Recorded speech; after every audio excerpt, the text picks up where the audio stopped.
There we go. Test 1 2 3. Test 1 2 3. Hope you guys are all having a great Tuesday night or Wednesday morning here, depending on where you guys are at. It's been a good day for me, a long day. I know we've talked a little bit earlier about all the crazy stuff happening, but today it's just going to be one of those days where, or I guess evenings, nights, mornings, whatever, where we, chill out for a little bit and have a good talk. So what I'm going to do right now is push this up here. There we go. Hey, Los Cons, I think is what it was. I got myself a nice cigar right here called the Opus X Lost City. I think it's a very good one. Never had it before, but it looks pretty cool, doesn't it? Or you guys can't see it, but it looks pretty darn cool. So I'll be smoking this cigar plus another Cuban here to relax and enjoy the night. And we'll be talking about Bitcoin because, of course, Bitcoin is looking like all of a sudden we're breaking out again and we're going higher and higher and higher. All of a sudden, Bitcoin's back at $67,000, despite everything that's happened. Definitely looking for a very, very good day here. And hey, Trev, hey, Brad Pitt, Patrick Lopez, and Vegas Food Lover. I appreciate, Veggie Food Lover, excuse me. Hope you guys are all having a good day. A little bit of a warning here. Like I told you guys on Twitter, I did go out and have a good night tonight. I did drink a little bit. I am pretty darn buzzed. I spent $217 in alcohol. I think so. And then I gave a $60 tip on top of that. So, pretty eventful night, I would say, by me. The drinks were not, it's not like I drank a whole bunch, but one drink I had was $50. So, they were a little expensive. However, still a very good night. So, we're going to be starting off here with this Lost City Opus X. I've never had one of these before. And again, this is a very chill stream because I am a little bit buzzed. Opus X Lost City. I want to show you guys this cigar that I'm going to be smoking here very soon. Fuente Age Selection. Or I can go over here to Cigars International, actually. Here we go. It looks like this. Get out of here, get out of here, get out of here. There you go. It's a very full-bodied cigar from what I can see. And it looks like I got the... Honestly, I don't know which one this is. Real Toro.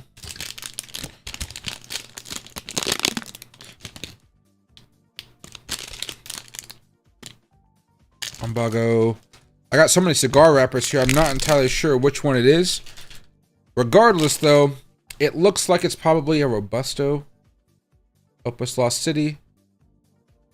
Oh shit, this might be a more expensive cigar. Double Robusto. This looks like a double Robusto. Oh shit. $35 cigar. Oh, that's not too bad. $35 cigar. Okay, but yeah. So we're gonna be smoking this tonight. From what I understand, it's a very good cigar, but I've never had it before, so I'm really excited to see how this smokes out. Lost City. Has a rounded cap. Yeah, it's a double Robusto. Double Robusto right there. Although this Lost City Lancero seems really cool too, but that little top is something I don't like. But yeah, double Robusto. I'm pretty happy with it. So, let me light this up very fast. Bitcoin's making a move. All of a sudden, we're back above $67,000. Let alone we did a day trade earlier up to $64,000. Maybe I should have just held on to it for a little bit longer. And maybe that would have made some good moves here. There we go. Oh, wow, that's dark right there. Okay. Let's get the lighter working on here. A little bit of a light, but not too much of a light. Let me also move this down right there. There we go. Okay. Here we go. Oh, perfect draw too. Yeah.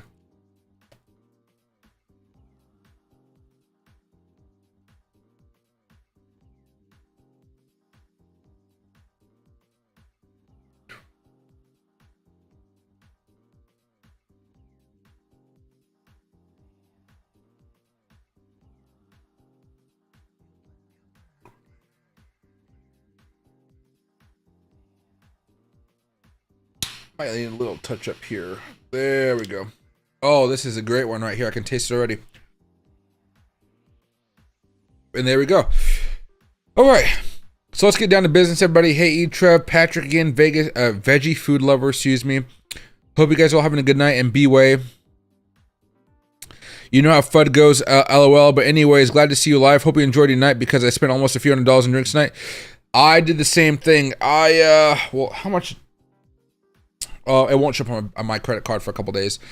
I paid an Uber fee of $150 to get up to Seattle. Another Uber fee to get $150 back from Seattle because I wanted to drink, of course. And then on top of that, about $300 and something worth of drinks plus tip. So, one night out, hell of a night. Luckily, you know, make good money in crypto. You can kind of get a lot of stuff there. So let's kind of break down what's happening here. Oh yeah. Oh, this is wonderful. I don't know if I want to pay. No, actually, I just got I am buzzed, as you guys might know. I just got a box of Cuban cigars that's going to be delivered to me tomorrow. Maybe when I get it, well, it'll be shipped tomorrow. When I get it, I'll show it off to you guys here pretty soon. But basically, here's what's going on with Bitcoin. Let me start off with the daily chart very fast. We know that Coinbase crashed yesterday and it caused a whole lot of chaos in the market. We all know that's a very bad thing. I know it sucks. I know it sucks. However, since the crash was fixed up way down over here, kind of around this 1 hour point, things have been going a little bit better here. Now, we did a little bit of a day trade earlier today where we bought right. Was it here? No. A 5-minute chart. Yeah. Well, we bought right here and we sold right here for a nice little quick profit. It was very, very profitable. It did take a little bit more time, a lot more time, but we did manage to break out, go back above the 65,700 resistance level and above this resistance level of 66,000. And now we're looking up here around 67,473. A very nice move at the moment. I mean, we are absolutely booming. All of the losses we had yesterday are pretty much gone. And now we're back to the pre-breakout levels, which is absolutely insane if you think about it. And this goes back to what we talked about a little bit earlier. The fact that we were able to break out right here, that makes it a lot easier to break out over the next few days, or I guess next few hours in this circumstance, where we can look to go to new highs, go back to $70,000 and so forth. I'm going to be watching this very closely. Right now, again, on the 1 minute chart, Bitcoin is still breaking out as we speak. Somehow, me going out to have drinks timed up perfectly with Bitcoin trying to retake $68,000. I don't know how, but I'm happy it did. For as expensive as all those drinks were. All right, so Bitcoin's still moving very well. What I want to do is go over to an hourly chart, just so we can kind of see what's been happening over the last 24 to 48 hours. So, Ethereum, look at that, a new high. Ethereum is back above where it was before the crash. Ethereum is zooming back up and going much better. I told you guys I was buying a bunch of altcoins and things like that. I'm surprised how fast this is moving, to be honest. Regardless, we're still looking at some astronomical gains here. Again, ADA, not there yet, but still moving up very well. Dogecoin's up 14% right now, back up to around 17.5 cents. This may get above 20 cents by the end of day today. Ape token moving up, not nearly as high as it was. I'm hoping that this comes back up a little bit. Arbitrum still doing very well, trying to make a breakout just because Ethereum is also making a breakout. I'll do a little bit more of a rapid fire here. AXS doing fine, BNB doing fine, XRP trying to make its way back up. I don't know if I want to buy back an XRP. I got stopped out here, but I'm thinking of buying back in maybe sometime tomorrow morning if everything kind of consolidates a little bit more. Bitcoin Cash still making some moves. Bonk is up 20% today, 20%.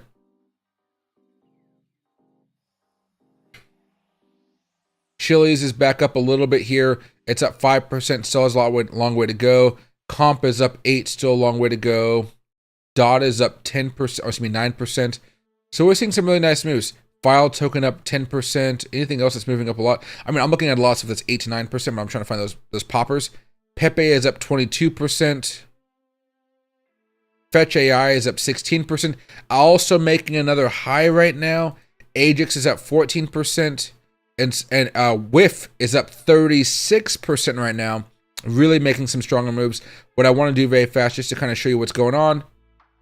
Top 100 cryptocurrencies. What's popping over the last 24 hours. Whiff, Lunacy, Fetch AI, APT, Uni, Leo, Beam, AKT. Those are the big movers as far as the last 24 hours. Now, this means they're probably much higher than they were pre-drop, if you ask me.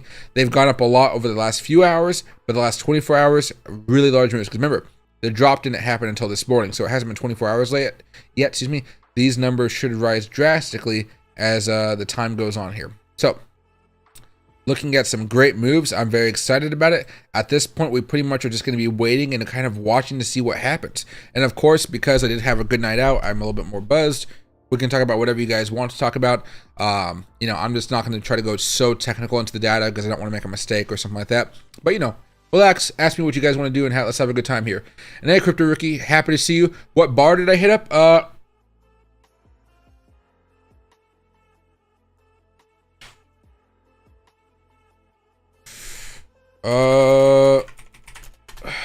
What's this area? What's this hotel called? Seattle Bars. Make it nice and easy, right? The Meyer, the Hideout. It was a speakeasy bar.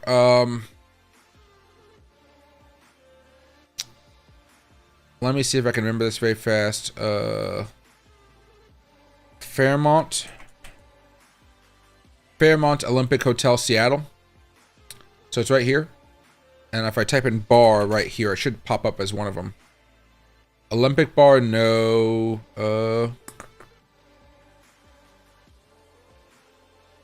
Olympic bar, Founders Club right here.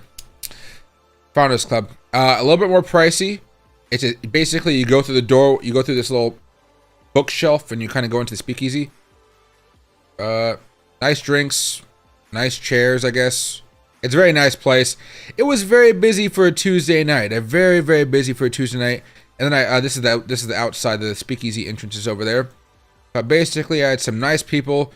The names were. I actually made a note to take the. I made sure to take note of their names because apparently since I tipped, they're very nice to me, and they said that if I ever have trouble getting in because of it's too busy, just say their names so I can get in. So Sue and Federico, they are very nice people. But basically, the menu, god damn, I spent too much money. Let me see if I can find it right here. Let's see. And we'll go back to Bitcoin in a second. It's just consolidating right now. I don't want to overhype what's happening with Bitcoin, but it is pretty awesome. Founders Club, menu.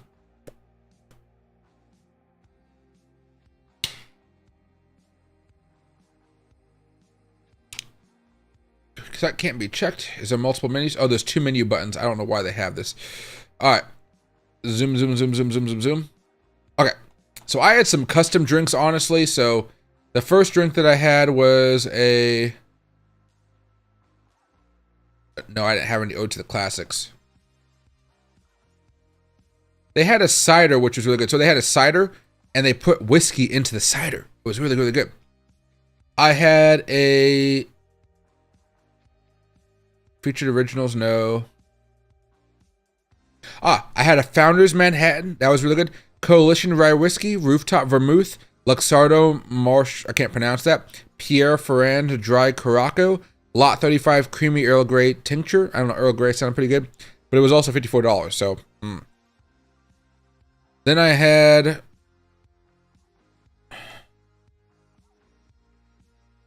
Cognac. Oh, they don't have their cider. So basically, it's like a $14 for a cider plus $15 for the alcohol for the cider. It was absolutely amazing. I think I posted a picture of it on Twitter. I'll show it to you if I can. Orders. I had this South America La Diablada, and I had it in a sour pisco. I've never had a sour pisco, but it's like one of those drinks with egg whites on top of it. It was very, very good. And then I had a whiskey, but there was Japanese whiskey. Yeah, I had a Ohishi port cask, and she made it into a really nice drink that was off menu, and it was absolutely delicious. And the last thing I had, well, I had a few other drinks, but I don't remember them honestly. The other one was the... Oh, I had old fashioned. It did, an old fashioned with some type of whiskey. It was whiskey. Do they have a whiskey? Japanese whiskey. Mezcal, agave, Japanese, Scotch. It was called Barrel or something. It was a little bit cheaper. Yeah, Barrel 5-year, $34. That one was pretty good with the old fashioned there. It was a little bit more of a kick to it than I thought, but yeah, it was a good time, guys. Very, very good time. Let me see if I go over here to Twitter very fast, or X. Crypto Ricky, I see your tweet right there. Well, not to your account, but to my account. Yeah, here's that Pisco Sour right there. That's pretty darn good. She actually spent the time with the little chopsticks to make it look right. And then this was the cider. It may have been $30, but it was probably the best hot cider I have ever had. It even had a little bit of a star anise in there. But damn, I also had to pay for the sparkling water, but it was damn tasty. It was really good, tasty. And hey, Truth for Jesus, thanks for the super chat. I really do appreciate it. Can you look at Metis 30 day? If you let me know the ticker for it, I can. There's too many different names for that right now. If you let me know the ticker, I'd be happy to check it out.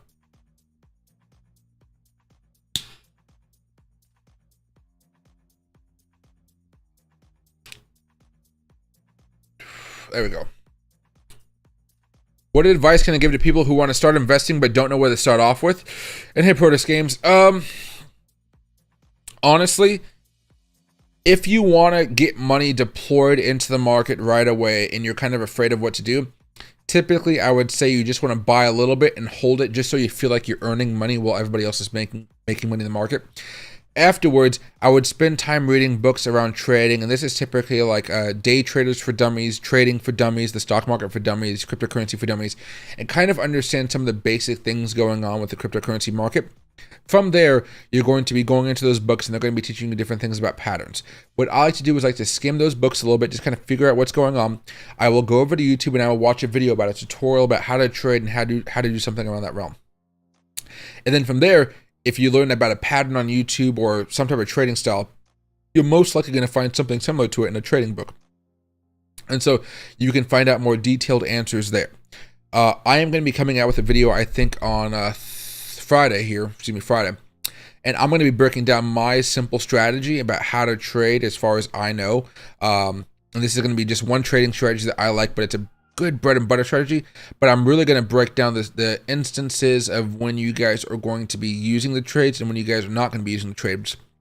And I'm going to be honing in on the ways that you guys can make money in a consistent fashion, where you guys are making more money than you're losing, because of course, while trading, you are going to lose money, but as long as you're making a profit, it doesn't really matter how much money you lose. If you're making $5,000 and losing $1,000, you're still making $4,000 profit. That's the way my mentality works here.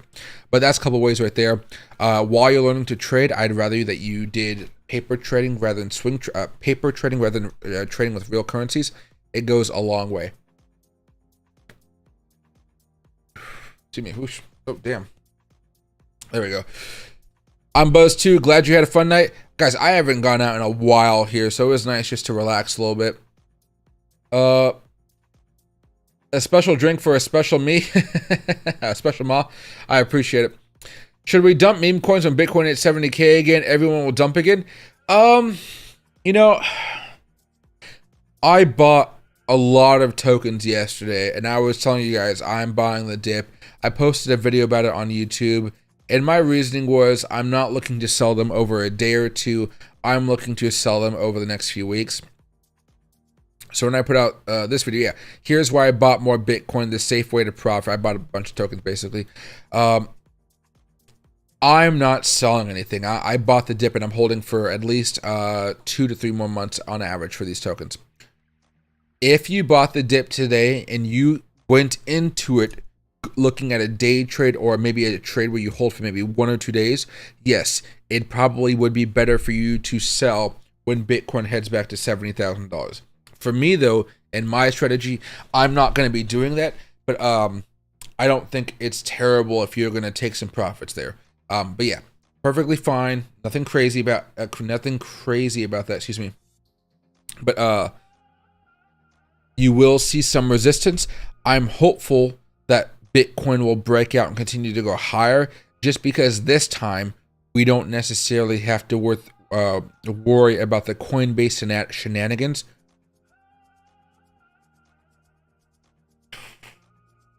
And on top of that, if we go over here, look at the daily chart for Bitcoin, you see we're not at all-time highs just yet, but we're very, very close, you know? Look at Ethereum.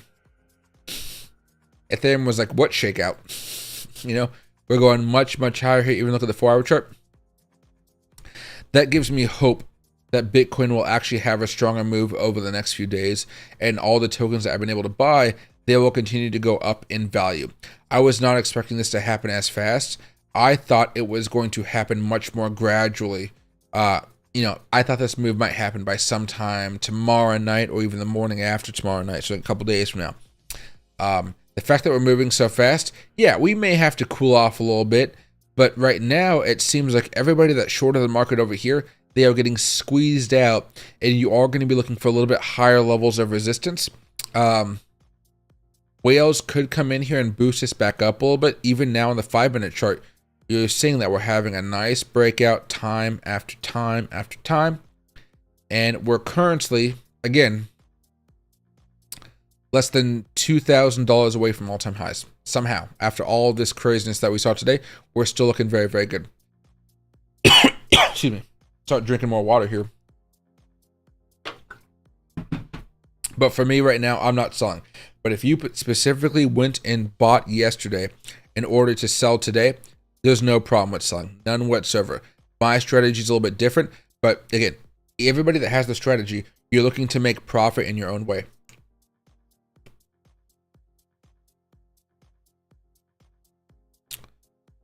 It was a bummer seeing Bitcoin wet the bed today, but I scooped up alts. Altcoins were a lot cheaper than Bitcoin. I tell you that now. Bitcoin only fell, what, like 10%? Maybe 12, 13% max. Altcoins fell down 20 to 40% in some circumstances. And as far as I know right now,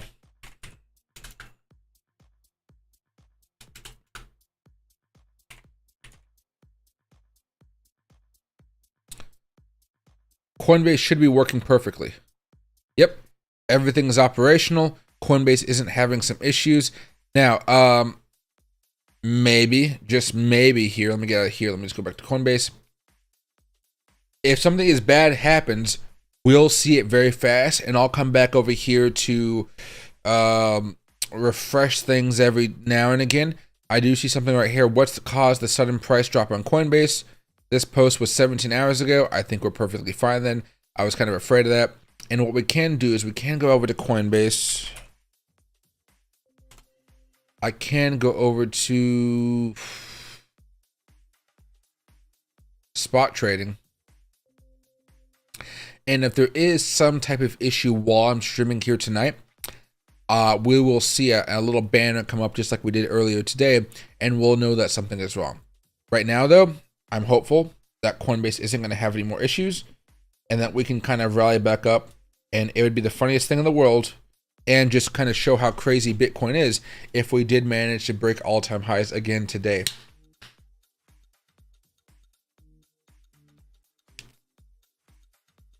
So I'm still holding. It's a little bit more risky, of course, but I'm still holding. But my strategy is different than yours. It sounds like you were ready to sell today. It sounds like you bought low. You're going to sell high. You're making a profit. That's really all that matters. It's across. There we go. Optimism OP is ripping. Is the top layer 2? Is it the top layer number 2? This thing has been popping off for the past few weeks, doing its own little thing.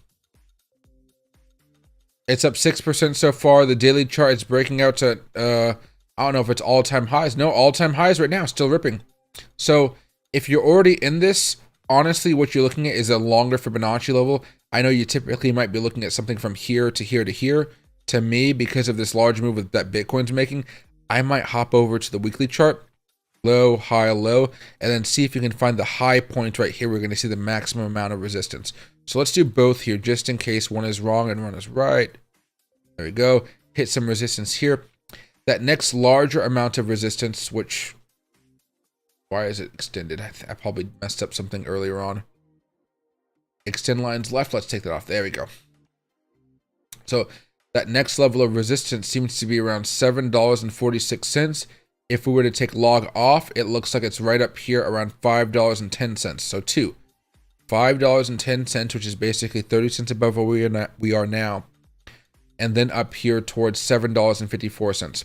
Honestly, I mean, I wouldn't be buying because obviously we just broke out, or we already broke out. But if you ever go over here to the 15-minute chart, the last breakout, oh yeah, that last breakout was over here, retested, bounced back up. Another breakout right here. Let's see this one. This is the last one. Yeah, it already broke out. So, you know, maybe if we have a dip over here, I might actually buy in to see if it can go back up towards at least 5.10 for a day trade. If you're looking to hold a little bit longer, go up to $7 plus. I think it's going to be a profitable trade here. Again, this really depends on Bitcoin making a move, but at least we're starting to break out. Bitcoin hasn't broken out yet, but at least, again, what's Bitcoin doing? At the end of the day, what is Bitcoin doing? We're going sideways. The Coinbase crash usually does mess things up. But if you guys remember when I was streaming earlier today, I made sure to mention to you guys that, hey, we've had Coinbase crash a few times. The crash right here, the crash right here, and the crash right here. Each time that that's happened, basically, the prices continue to go higher and higher. And it looks like this time is no exception, although the severity of the crash was much more dramatic, I would say, you know. So we're still moving higher. Everything still seems to be working out pretty well. Don't expect us to have a clean shot up here, but you can see after just a little bit of consolidation, buyers are still in here. America may be asleep right now. You know, it's 12:30 a.m. my time. Europe is waking up. They're perfectly fine. Asia's already up, and they've been up for a little bit of time here as well. So give it some time, let it cook. And just so you guys know, we're basically about $1,700 away from all-time highs again. We're getting closer and closer and closer, and it seems like these consolidations are making some really good money for a lot of investors, and that's just Bitcoin. Altcoins are definitely having a better experience, like we just talked about. With Token, Lunacy, Fetch AI, APT, all having great times in the last 24 hours. And on top of that, if you go to any random token, like an ape token or something, where it's not the top one on coinmarketcap.com, if you go from where the bottom was, it's still up a whopping like 9%. That's absolutely fantastic, and it's still going much higher at this point. All right, there we go. And then we got the resistance level up here. And hey, Graham, 20K long at 100x liquid overnight. Wait, so 20K long at 100x liquid 62.8. Graham, what is the ticker for this? Is it OPN? Let's see right here. And hey, Corn Descent, I appreciate, man. I'm doing pretty well. I just got back from drinking a little bit more over the past few hours, but I'm back. $600 later.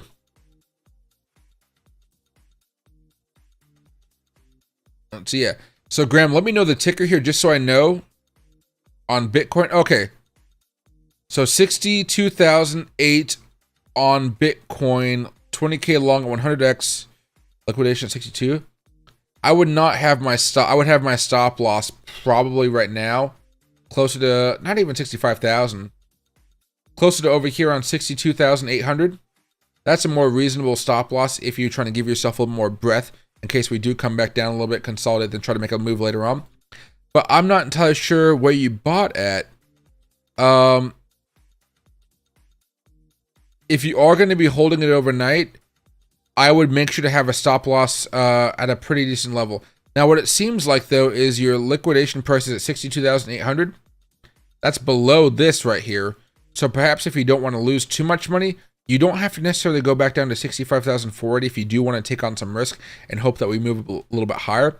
You may, in fact, go for this resistance level, now turn support, right around 64,371, and then you at least know that if Bitcoin does come down, let's say you just bought now, at least you know that your stop loss is going to be 4%.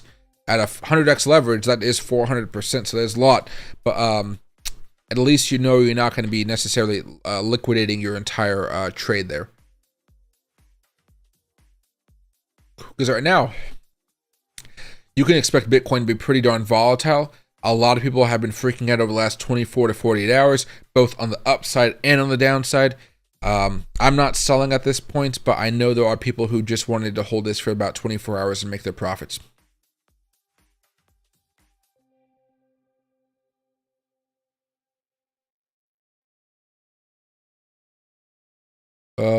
Let's see right here. Should I keep it open overnight? I don't like having 100x positions open overnight. When I do 100x positions, I'm usually scalping. If you hold it overnight, you have to have a stop loss unless you're okay with the position being liquidated. But if it's a 100x position, all it has to fall down is 0.95%, and the position is liquidated, right? If you have a cross trade, then you're risking other positions being liquidated along with it, which means the whole portfolio goes kaboom. And that's kind of too high of a risk for me personally. So what I would typically do is I would have a stop loss. If you're okay with the risk, you don't have to have one. But for me, I always have stop losses when I'm trading with 100x leverage. It's very, very, very risky.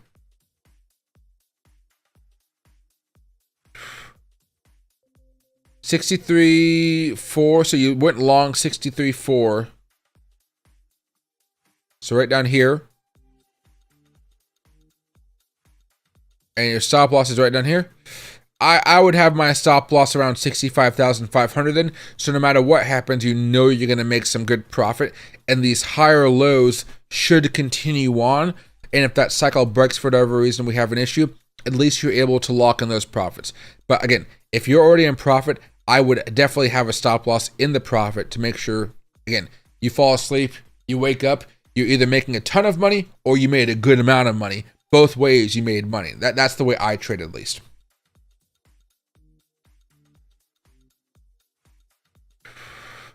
Hey Manu, I'm always short on crypto. I wait till it reaches the peak, then I short it.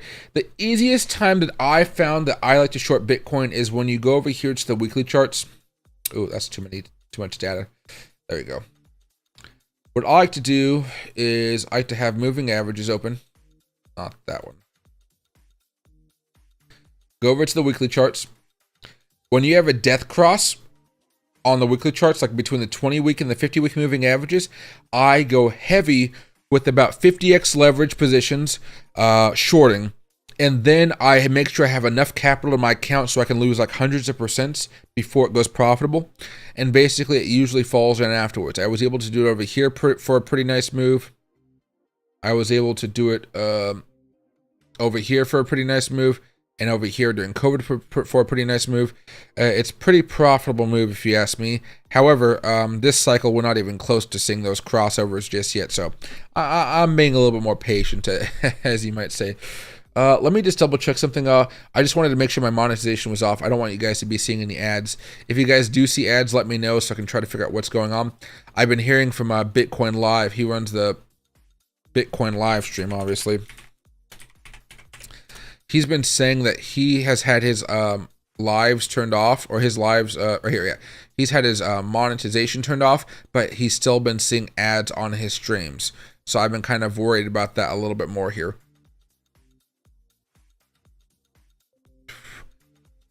Should I sell my BitTorrent and trade it for something else?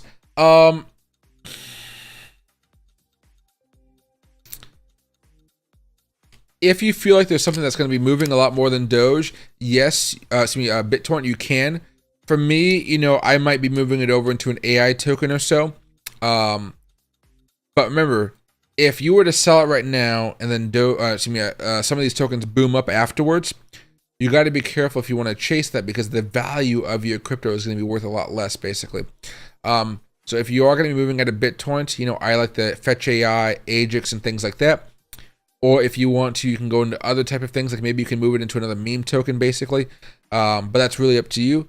BitTorrent has been fine so far, but it has not necessarily been the best. So if you feel like you want to just, you made a profit off of it, you want to move it over, by all means, perfectly reasonable thing to do.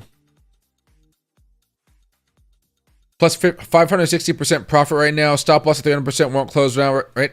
No. So basically, if you put the stop loss in the trade, let's say 300%, wherever that may be, whenever the position reaches that level, if it reaches that level, then you will take the 300% profit. Now, If you want to, since you're up 560% profit right now, you could just take the profit and be like, wow, that was a great trade. I'm happy with it. If you want to hold on for a longer period of time and you want to say, hey, I'll make 300% or I'll make 1,000%. I won't settle for anything less. You can do that. But, you know, also the other alternative is you can be like, hey, I will make a 300% stop loss. And on top of that, I will also, whatever that level is, keep that stop loss. I will also just sell a quarter of my position right now. So at least a quarter of my position has a profit of 560%. That's the way I would look at it. Because you're up so much, it's always nice just to be able to lock in some profit and be like, wow, 560% profit. There are people that dream of having that much profit. Even the trade we did today with BYDFi, where I was just having a live trade with you guys for fun, you know, that trade with a 10x leverage, I think it only went up like 25% or something, right?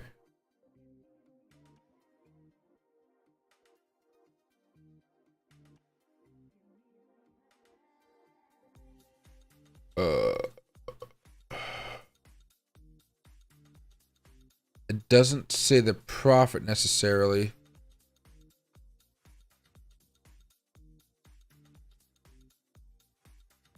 It doesn't say the percentage. But you know, we bought at 62,000, we sold at $64,000, made a profit of only 26 bucks, but I just wanted to show you guys how to do a day trade. I don't know why it doesn't show all the cool stuff that I like to see.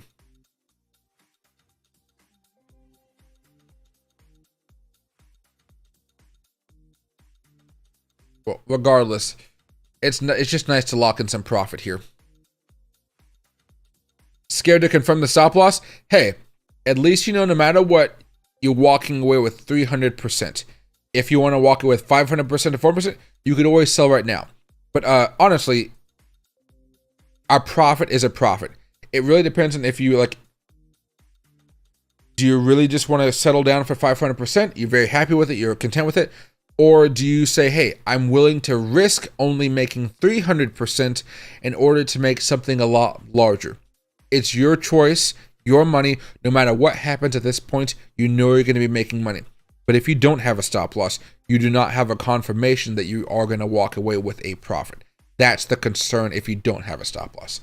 So that adds on a lot more risk, but also a potential for a lot more reward. I'm the guy that doesn't like to take a massive risk, so I'm the type of guy that would have a stop loss. But I am a much more conservative trader than you guys will see out there in the world, normally, right? If you ask any other YouTuber out there, they're probably going to tell you to buy and hold for the moon. I just want your account to grow. A little bit different perspective there. And hey, G-Money, the best exchanges, that really depends on what you're looking for. You know, if you're looking to trade futures and stuff like that, you know, I like Faradesk and BYDFi. They sponsor the channel. They're very good. I have links down below if you want to try them out. If you're looking for spot trading, I would have said Coinbase just a couple days ago, but they're not doing so hot as of late. And so I would say crypto.com is fine, and also Kraken. If you want to do some specific trading on Coinbase, you can, but you just have to be aware that they've been having issues for the past few weeks here, and those issues have just been brutal for people holding assets in CoinMarketCap. For example, here, I think the last time we did this was back on my unnamed chart. Yeah. So let's go over here to Shiba Inu. Okay, these are both 5-minute charts of Shiba Inu. On the left-hand side, you see the 5-minute Shiba Inu chart for Binance. On the right-hand side, you see the 5-minute Shiba Inu chart for Coinbase. And as I zoom out a little bit, you're going to see some very drastic moves. This is what happened when Shiba Inu crashed on Coinbase. This is what happened right here. Yeah, this is what happened when it crashed on Binance. This move on Binance from high to low, nice and simple, was 42% move down from high to low. When it came to Shiba Inu on Coinbase, Binance was 50%. This one was 56%, okay?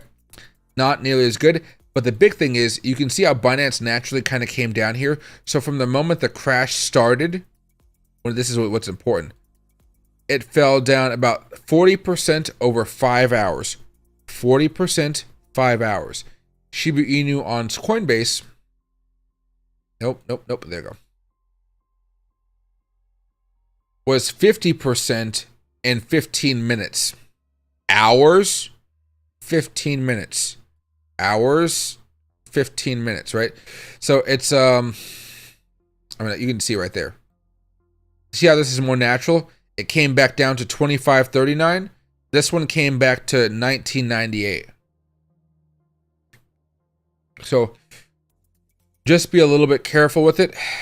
Coinbase has been having issues. We've been on top of all the issues, but just because I'm talking about them doesn't mean that they're not going to happen again or something like that. You know, if I go over here to X, I type in Coinbase, go to top, you're going to see a bunch of stuff here, right? This is me saying that, you know, let me see, hold on. Well, Coinbase added again, can't buy the dips. What's my friend? Coinbase outages reported in the last 24 hours, quite a few of them, as you can imagine. Sell is not supported. Imagine you're trying to get out of a position, but you just can't sell because their servers can't handle all the volume. Coinbase locked me out from buying the dip. Why am I not surprised? Sorry, something went wrong. Trading unavailable due to connection issues. Your funds are safe. Please try again later. You know, euros worked Bitcoin all the way down to 48k euros, 52k USD on Coinbase. Everything's just a little bit more extreme over there right now, and their servers are just having way too many issues. So you could trade on Coinbase, but it just seems to be so risky right now. And do we really need that risk? You know, I really just don't know. I don't like the risk. You know, typically it's okay to have multiple accounts. So if you want to have a Coinbase account and you guys want to also have a crypto.com account and a Kraken account, I think that's fine. But right now you're taking on the most risk by trading on the Coinbase servers or the Coinbase exchange, I would say.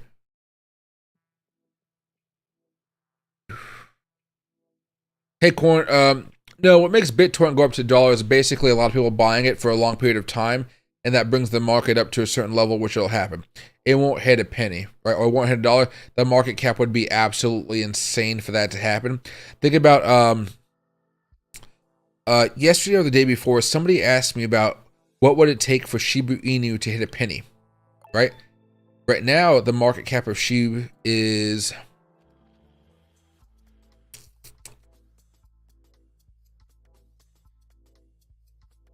Market cap is $22 billion.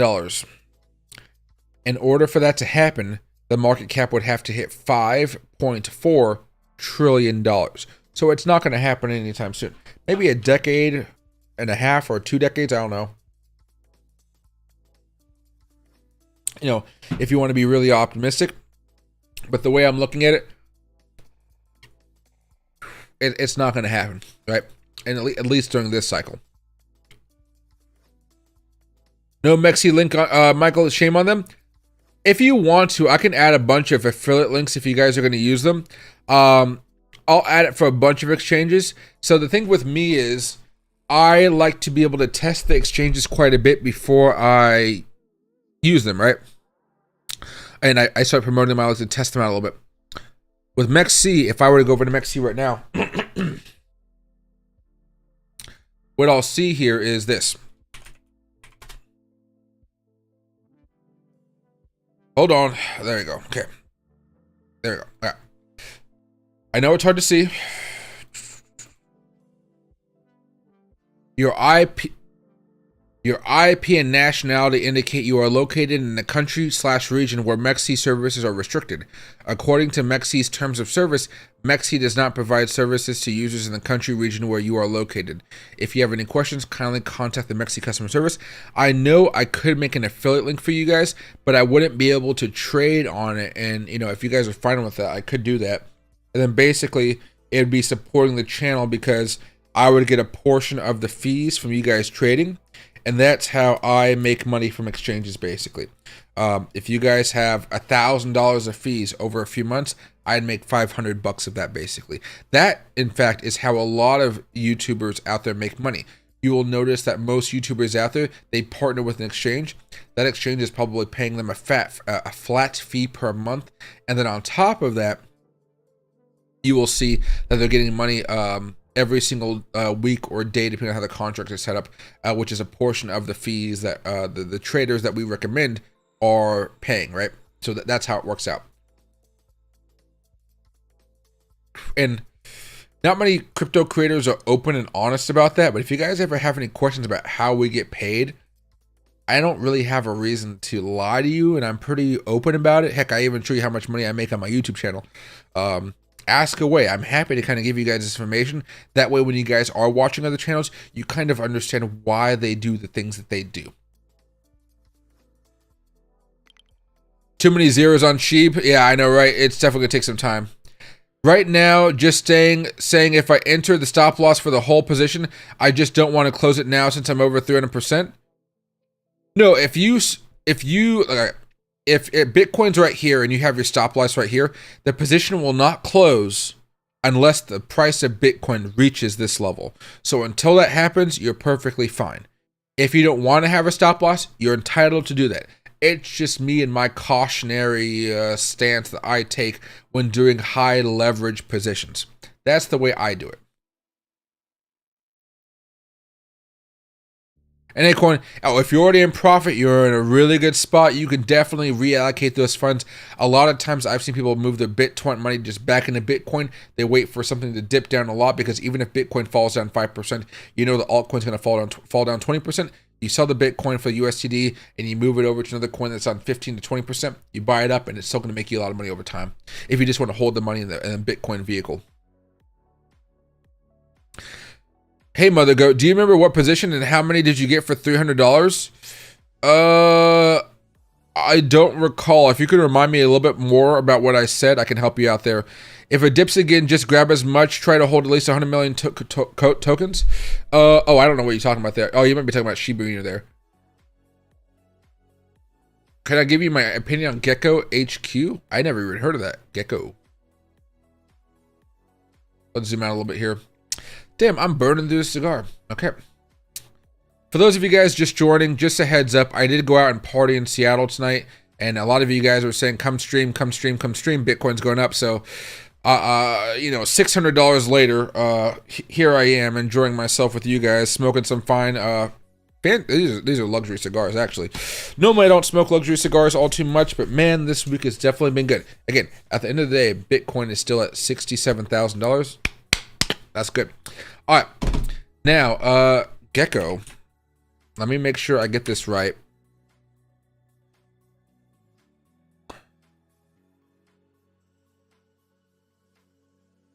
Gecko HQ.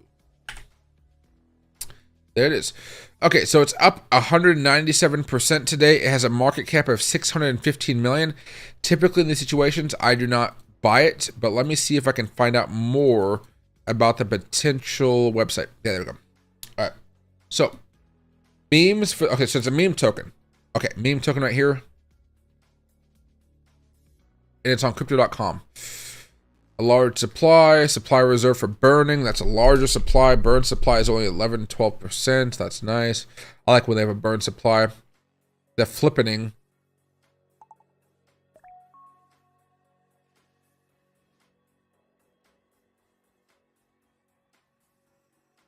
So CoinGecko and CoinMarketCap Phase 1, Phase 2 ambassador brand partnerships, and Phase 3 Instagram and TikTok filters for the lizard people. If you're not with this, you are exit liquidity. They used AI for this, but I can admire it. So how's their X account? 6,223 followers, or 6,232 followers. Looks pretty good to me. Meme, for lack of a better word, is good. All right.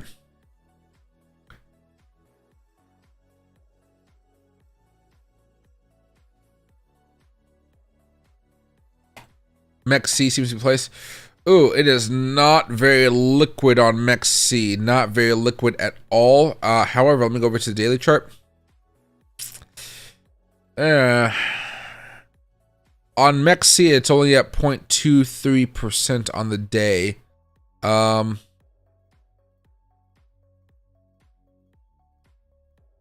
That's Gecko. That's not Gecko HQ, but I think it's the same thing. Uniswap, Gecko coin, wrapped ether. So I can't do much technical analysis on it right now unless this really is it. And if this is the case, it did have a breakout over the last few days that went up around 596%. All you would be doing right now is buying this dip and holding on for a larger move. And then from there, you would have to probably wait at least a month to 2 months to have a really great profit. Other than that, you would just be looking to sell whenever you feel like you've made enough money personally.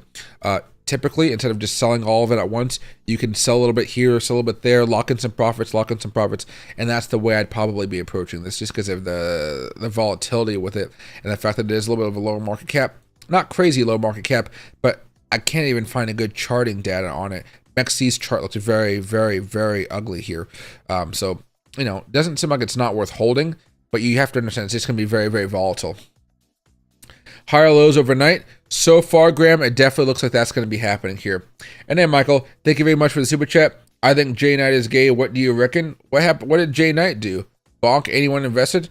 No, he seems fine to me so far. Seems like a nice guy. He's asking about Bonk. Bonk's just a meme coin. Can you speak on the crosses of the green and blue lines? They seem to predict the pump or dip every time.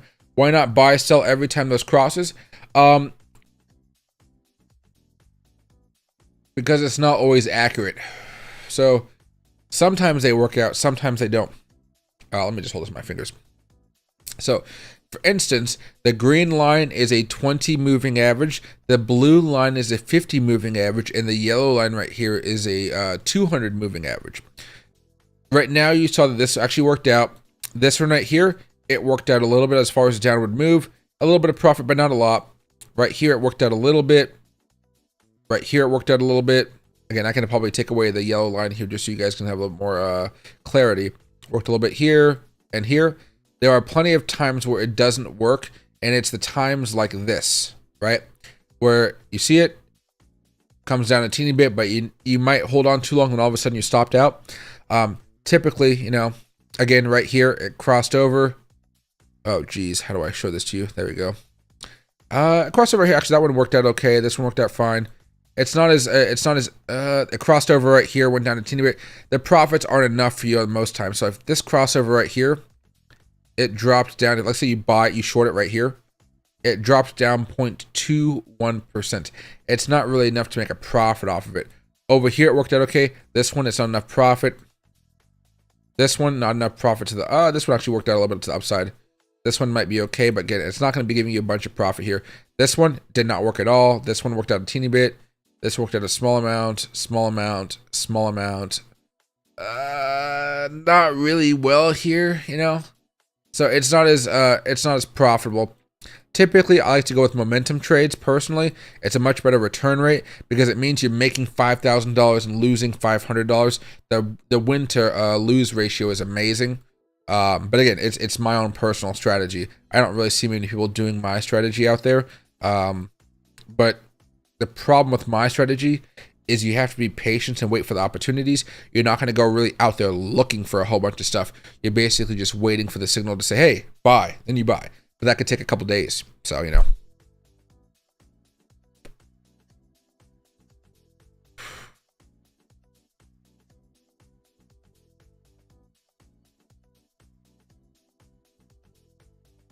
What subscription tiers for Lux, Algo, and TradingView do we need?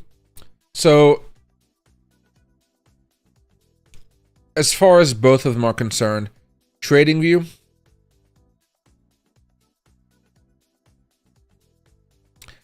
if you guys are new to investing, there are a few plans out there.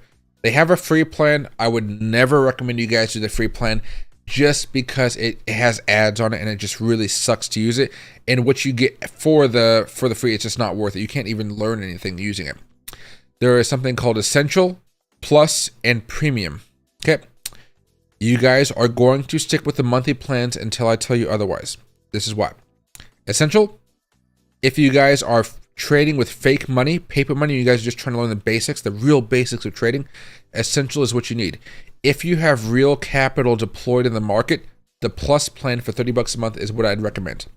If you guys really just want to splurge a little bit extra money, have a little bit more data, again, you can look at 8 charts at a time, 25 indicators versus 10 indicators, 20,000 historical bars versus 10K historical bars, 400 price alerts, which you guys will never need that many price alerts.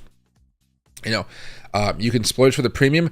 I like the premium because you get second charts. Second charts are freaking amazing when you're looking at certain amounts of data for scalpers. Now, what you'll see here is that I'm on the monthly plan. The only time you guys want to pay for the annual plan is during Black Friday and Cyber Monday. So what you're paying for annually is $600 a year on premium. Okay, $600 a year. Now, if I were to go over here to my TradingView account, I think I have access to something special that you guys don't. Partner program. Finance, creatives. Okay. So what I can show you right here is Black Friday sales and Cyber Monday sales.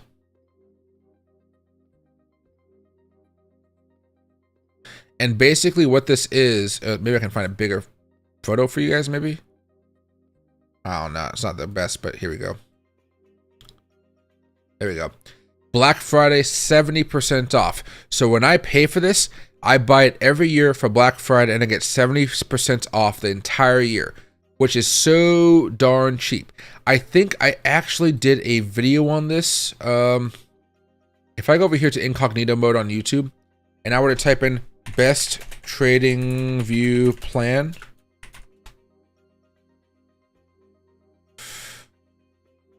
trading view plan, Black Friday. Is my video over here? Mind math. Oh, here it is. The best trading view deal for you, Black Friday sale 2023. Hey everyone. So what you end up paying for here is $217 for 13 months at an average price of $16.69 a month.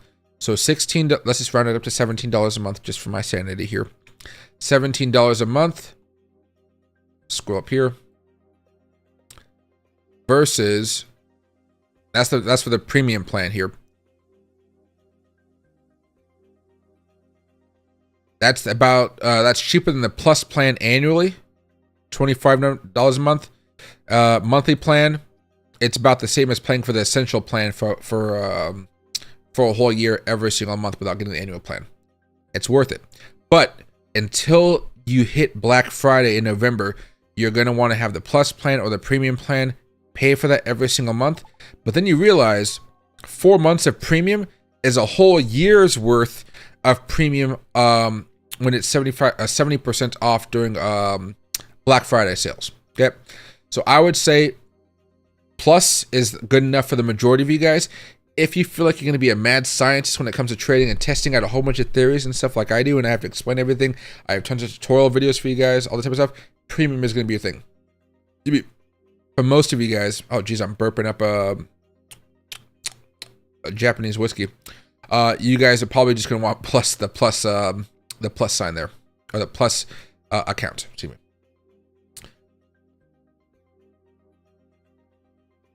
And hey, Michael, how often am I going to be streaming going forward? As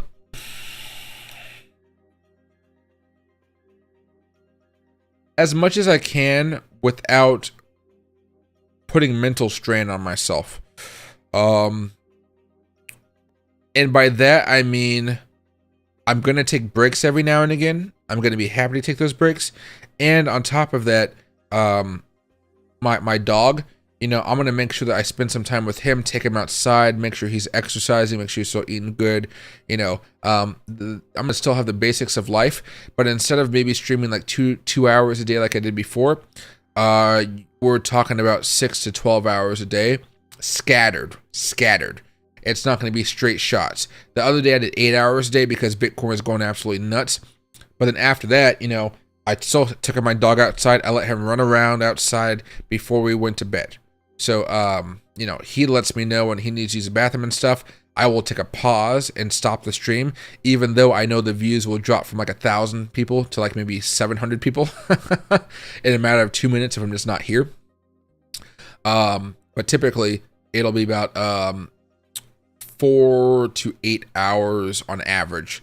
If something crazy is happening, it can go a lot longer, but you will see periods where I just like, hey, I'm going to take an hour break here, relax a little bit, get all together, and then I'll be right back to streaming. But, dog comes first, myself comes first, that type of stuff. But quite a bit here, guys.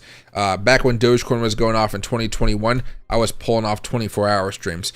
And when I tell you that made me feel fucking horrible, yeah, you better believe it. And hey, Justin, happy to see you, my man. I guess if I said I was naked and farting in my cat, what the heck?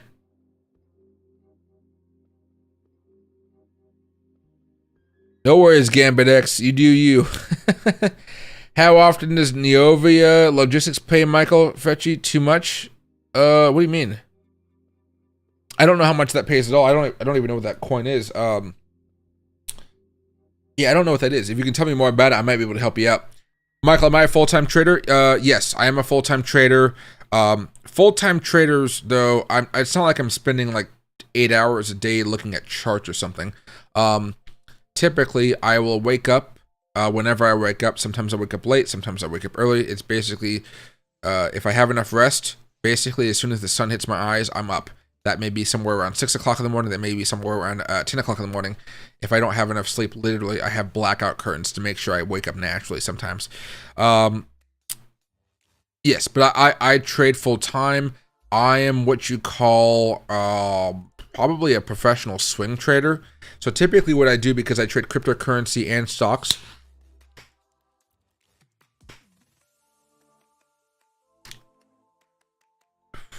typically what I do is I look at the larger plays, right? So let's say I wanted to buy Ajax or something, right? What I'll do here in these scenarios is I'm looking like, okay, what's happening here on January 30th of 2024? I'll have multiple charts here, but basically I'll be like, hey, Bitcoin on June breakout June 29th.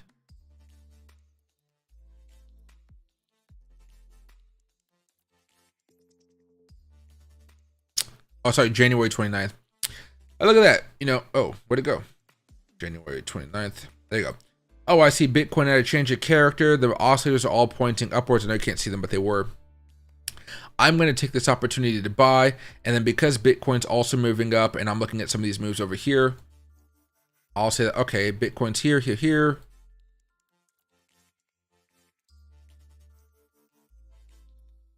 Okay. And I'll say, hey, because Bitcoin's moving higher, I'll be looking to scale out of these certain levels of resistance whenever I can. All right. Now, let's say that I see a resistance level that looks pretty opportune. That may be up here around $54,000. The day that Bitcoin hits $54,000, right? Or right here at $50,000, I'm going to start looking for opportunities to sell during this period of time. In this example here, we saw resistance levels at February 12th, which is right here. And we saw another example over here, February 26th.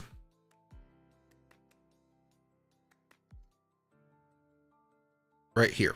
Okay. So now that we know where Bitcoin's going to be moving along, we see a little bit of resistance right here. And then on top of that, what you're looking for is you're looking to do the same technical analysis on your specific trades. And this example here, let's see.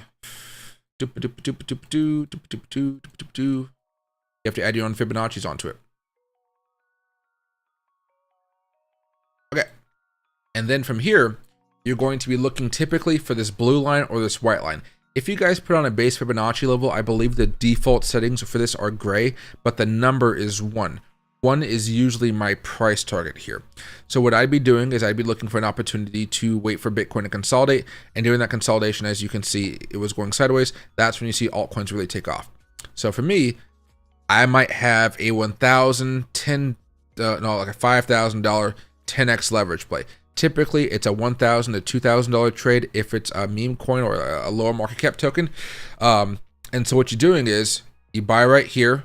Your stop loss is the last previous dip, right? The last dip. So if I was buying this breakout or something like that, which technically wasn't a breakout, this would be the stop loss. I don't make this complicated at all. From here, you basically are waiting a few days, right? You're waiting for a while. It's a swing trade. You're waiting for weeks until you hit one of the price targets. For me, let's just say I sold over here. That's 68% profit. Okay. 68% times 10x leverage. That is 680% return for trading $1,000. And that's how you're going to be looking at that. It makes you a good amount of money. And I made that money trading in 19 days. Now, I also have different trades out there.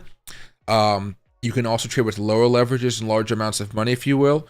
Or you can trade with a little bit of money and a little bit of leverage. And you can kind of dollar cost average into these things. But for me, that's typically how I trade. I also trade stocks and other assets out there because originally I was a stock trader. So if you go over here to, I don't know, like a PXD, I own these types of things for long term because I enjoy the dividends alongside them. So I am making a little bit of money just by holding assets. On the other side of this, what I'll do is maybe something on Apple. Let's go over here. It'll make more sense if I show you guys the oscillators, won't it?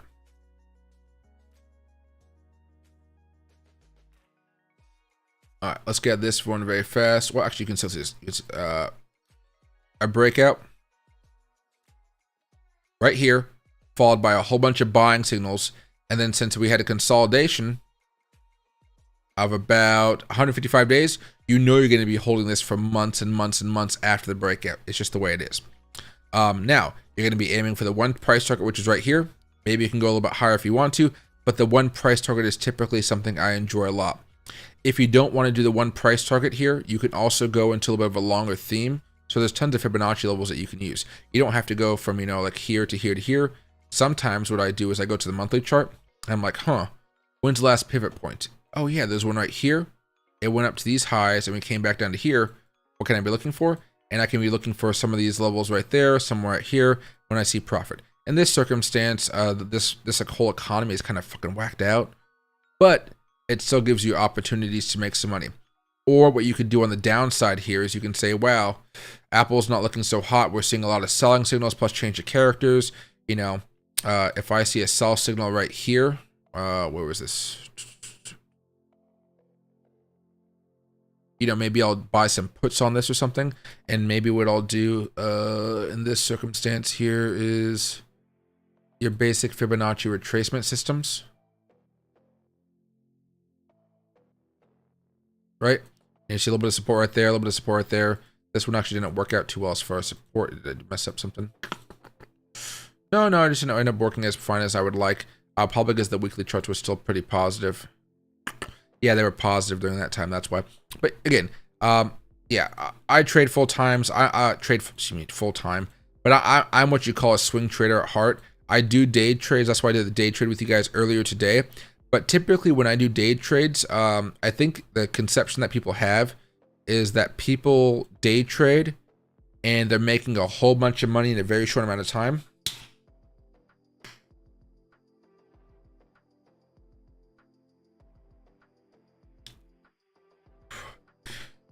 I don't make a ton of money day trading. I make a good amount of money day trading, but I do it consistently. So for example, right here, if you guys were here earlier today, I bought this move right here and I sold at $64,000 right up here. I was in and out, and I think that trade took, this was just a trade to have fun. It wasn't a large investment type of thing, but I wanted to show you guys how. Somebody was asking me how to day trade this. Trade history. So I held for 26 minutes and I walked away, I think, with like 27% on a 10x trade. So that's the way I typically day trade. But I don't have high leverages typically unless I'm scalping and having a good time. For right now, for Bitcoin, right? If you wanted to scalp and be in and out within like maybe a half an hour or so, you'd wait for Bitcoin to break out above this trend line here. And then from there, you'd ride the wave up a little bit more. And then you would sell for a quick and easy profit. Typically day traders though, you see really flashy numbers and whatnot. I don't show flashy numbers and stuff like that. I mean, we closed $8,000 worth of trades a few days ago, but that's about as flashy as I get. It's more of like, hey, we've been investing in this for 3 months, 3 months of profit was $8,000. So that means you're probably making what is geez, my math is so bad these days.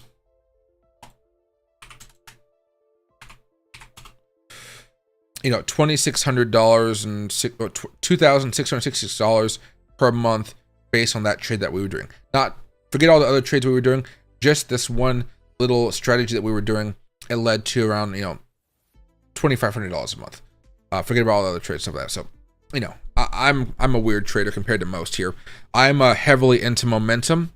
I would say that most traders out there, you guys can actually correct me on this if you guys know, do a lot of you guys, when you guys are maybe watching some of my friends like Tom Crown or Benjamin, when they're talking about trades and best answers, are they talking about basic levels of support and resistance?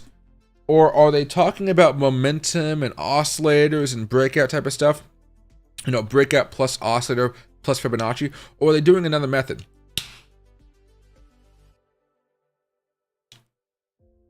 Okay, sorry about that. I'd be happy to kind of hear what other traders do, other YouTubers do, because my strategy is definitely it's profitable, but it's like for you guys with lower amounts of capital, I would say you're making a couple $100, you're losing $20. You're making a few $100, you're losing $20, $50. You're losing money, but you're making so much more money that your account is slowly going up. People get cocky at a certain point though, and they think, oh wow, I can keep on doing this, I can raise my leverage, and then all of a sudden they they get liquidated, and all those profits are gone in a matter of minutes, which is unfortunate. And hey Rifflant, do you think I should buy now a long-term Bitcoin position, or should I wait for a price like $65,000?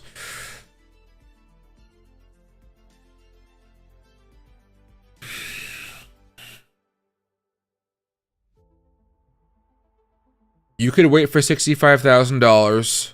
Right now, Bitcoin is kind of high. It's kind of going up towards $68,000 right now. The preferred time to buy was this previous dip. That's when I started loading up on a lot of crypto assets, especially for long term. Right now, even if you did buy right now, what I would say is if you feel like, $68,000, $67,000 is a little bit too expensive, why not just add a small Bitcoin position? And then if Bitcoin does drop down, you could always sell. You can always buy more into it. I hesitate to say that you should wait for it to go back down to $65,000, just because we don't know exactly if it's going to be able to dip back down. The reason that we crashed so much today was because of what happened with Coinbase and them having so many issues over the past few days. The way typically I would approach it here, if I missed this buying opportunity, I would basically just buy a little bit right now, and I'd be patient and wait. And I would see what happens next. That patience can be a double-edged sword. You can, of course, make some money off of it if it comes back down to $65,000 and you have a better buying opportunity. It may just skyrocket up towards $70,000, $75,000 and you miss the opportunity there. So you have a few options there. And basically, what do you feel is right for you? For me, I would probably just buy a little bit and wait just to kind of see what's going on. But that's because I'm okay, because, again, I know Bitcoin's going up to, $100,000 plus. If I buy some right now at $67,000 and I buy some at $68,000, I buy some at $70,000, no matter what, I'm still making money. But I kind of liked having the opportunity just in case to see what's happening. And that goes along with my position of, again, I don't care if I make a shit ton of money. I just want a good amount of money. So if you want the opportunity, that's what I would say personally.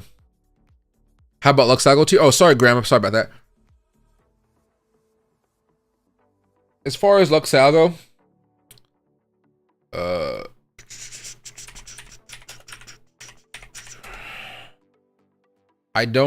have a link down below. It can save you some money. But go to the monthly. Essential, Premium, Ultimate. I don't think you guys need the ultimate plan of Luxago unless you guys are already profitable traders. It'll just maximize your profit, so to speak. Premium and Essential, it basically depends on what you guys are looking for.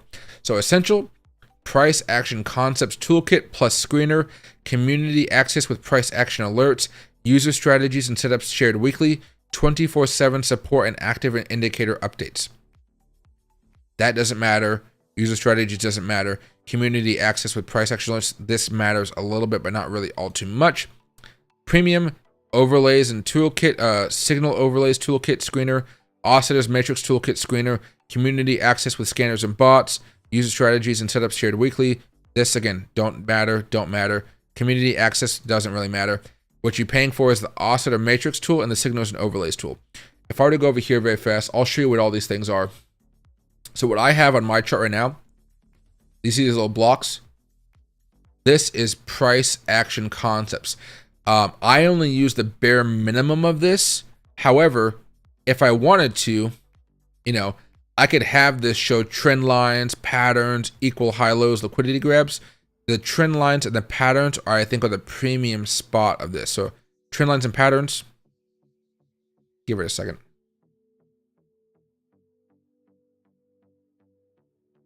It gave you a pattern right there. Not the best pattern, but you can see it. And right here, it gives you trend lines. I don't know about you guys, but I know how to add my own trend lines on the charts. That's not the most important thing out there. The patterns, I think I know how to add my own patterns to the charts, so I don't necessarily need that on my my account.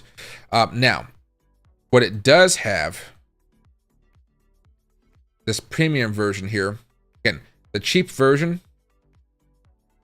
is giving you just the price action concepts. If you use this quite a bit, it's pretty darn profitable if you use the color candles and stuff. I have tutorials and all this stuff if you want to learn how to use it. The premium, though, this is where you get some goodies here. So let's go to the weekly chart with Apple again. Okay, we can even go to Bitcoin because we're crypto traders here.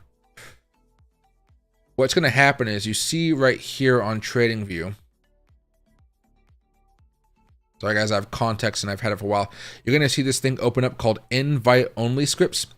And you'll see right now I have Lux Algo, Chart Prime, Sonar Lab, and yeah, I got a lot of free ones.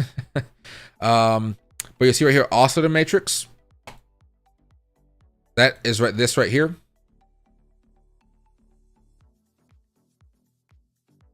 And so it says, hey, we're breaking out right here. You might want to buy, break out right there.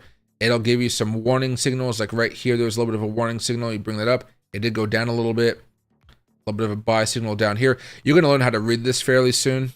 You'll learn the Lux Algo Discord channel is a great opportunity to learn. And they'll help you out as much as they can. There was a little bit of a warning signal right here. These are all kind of sell signals, but to me, they're just like warning signals. And I look for other data to kind of say, hey, we'll see. Because I think some people think of these as shorting opportunities. They're really just like, hey, you might want to sell your position. That's how I see them, at least. They may say otherwise, but that's how I see it. And so forth, okay? So that's one thing here. And there's a lot of stuff in here. I can go over here to settings. I can show hyperwave. I can take off and on a bunch of stuff. I can change the settings. Hyperwave oscillator length. Higher values will reflect longer-term trends and return longer-term signals as a result. Show divergences, divergent sensitivity, all types of stuff. And this is where you would go into the community and you would ask a bunch of questions. You could have custom alerts and all that type of stuff. Okay. Now, the other thing here is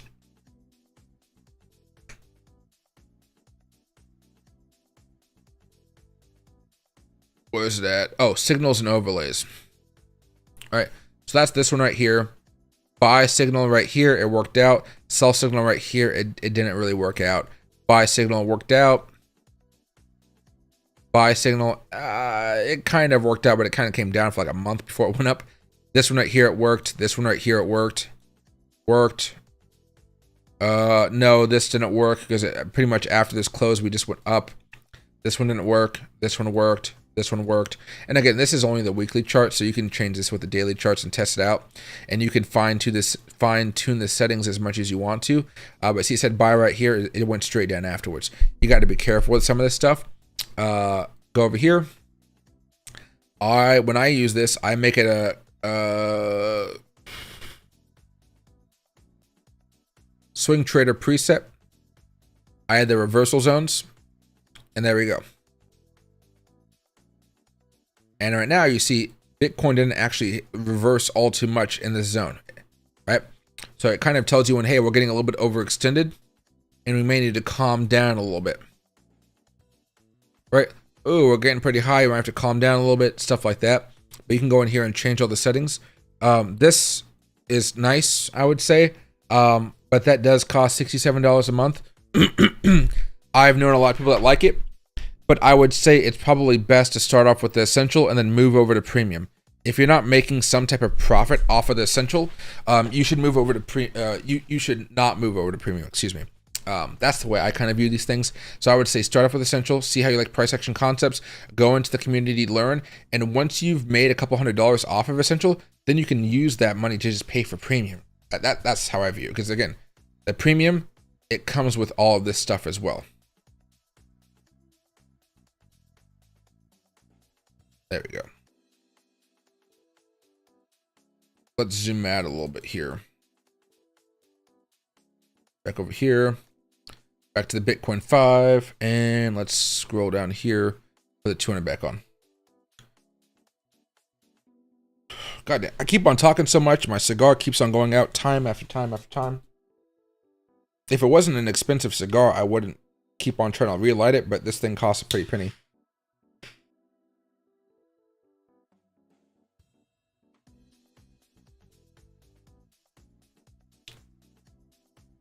There we go. Okay. You can use premium for free for a month and downgrade. Oh, that's also a good point right there. You can also do that. 95% of the time it comes to scoop up the liquidity on the heat map. It wasn't a crash. It was liquidity grab.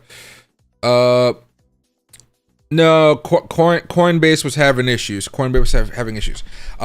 You can be talking about the liquidity grab once we kind of hit the $69,000 mark. That I can understand, but once things started turning down for a minute, Coinbase was having a lot of issues. I mean, a lot of issues, and that itself causes a panic. And a Slick Change Money Train, happy to see you back, man. Is there going to be a big crash? At this point, the only thing that's been causing crashes because of what's been happening with the ETFs has been Coinbase. Here's a good example of this. Here's a 15-minute chart for Bitcoin. Right here. We came down after we hit that $69,000 mark. We were coming down. We've seen moves like this plenty of times before over the last few months. This is not something crazy. This crazy move down here, this was caused by Coinbase crashing. Okay, there was a little bit of a rumor at first, and all of a sudden everybody started seeing zeros again. Then after the zeros issue, what happened? Nobody could buy or sell, and I think we saw that. There you go. Trading unavailable due to connection issues. Now, there was also an event that happened a few days ago. You also saw what happened. Coinbase, the crash caused us to go down about 8% or $5,000 in about 15 minutes. Not pretty. For now, though, it's a little bit sketchy because Coinbase continues to have issues, but ultimately, I'm not overly concerned with Bitcoin here. And the bull, yeah, dude, there's a lot of good memories with Dogecoin. How different is stock trading from crypto trading in experience? For new traders out there, I would say crypto trading is so much better. There's this pesky rule in the stock market where if you guys are trying to day trade stocks, you have to have over $20,000 in your account. It's called the pattern day trading rule. I think it's 20,000. I haven't had to worry about it in years.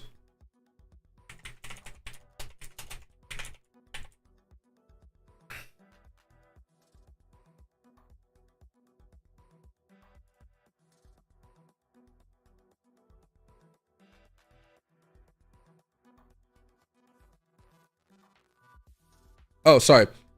Pattern day, like if you want to do multiple day trades per day, you have to hold 25%, $25,000 in cash in your account. If you do more than 4 day trades in a rolling 5-day period, your account as a trader gets locked for 90 days. So, it's pretty darn fucking brutal. And so the thing that sucks about that is sometimes as investors, maybe you guys have a job that works from 9 to 5 when the stock market's pretty much working and open. So you guys might not be able to trade. right? And so you guys don't have as many options. When it comes to the cryptocurrency market, you guys can get off of work, you guys can say hi to your family, you guys can, take a shower, relax for a little bit, and then you can hop on your computer whenever you're free, and you guys can start practicing trading and learning how to trade. You can't necessarily do that when it comes to the stock market, so there's a real big barrier there. The stock market really does, it was set up not for people that weren't rich. The stock market's not set up for rich people, unfortunately, right? So cryptocurrency is definitely the one I'd recommend. As long as you guys don't go crazy with it and over leverage and do all the type of risky stuff. But just being able to practice and learn, it's nice to have a market that's open 24/7. And you're not trading gold or something like the dollar versus the euro, forex. You're not hopping into that realm. You're just staying with something that's kind of predictable, but a little more volatile, so a little more risk. But you're not worried about getting your accounts locked because you did 4 day trades in a day. You know what I mean? No, 4 day trades in a 5 day period of time. So that means 1 day trade a day for 5 days gets you banned for 90 days. And hey, Amont, I appreciate it. Yeah, this is a nice cigar. This is an Opus X Lost City. They're really, really good.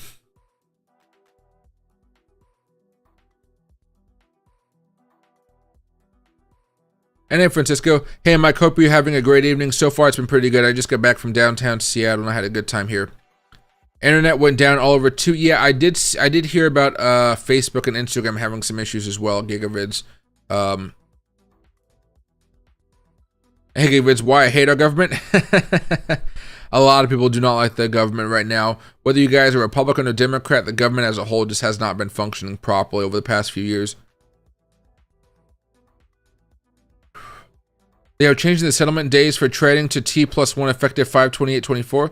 Oh, that's interesting right there. And hey, Carl, happy to see you, my man. That's BS? Oh, yeah, it definitely is BS, but there's nothing we can do about it, right? Well, okay. For me, personally, I don't have to worry about the rule because I have over $25,000 in my account. But for a new trader, it's brutal. I think when I was first learning to trade, my account got locked about 5 times, which means each time I had to wait 90 days.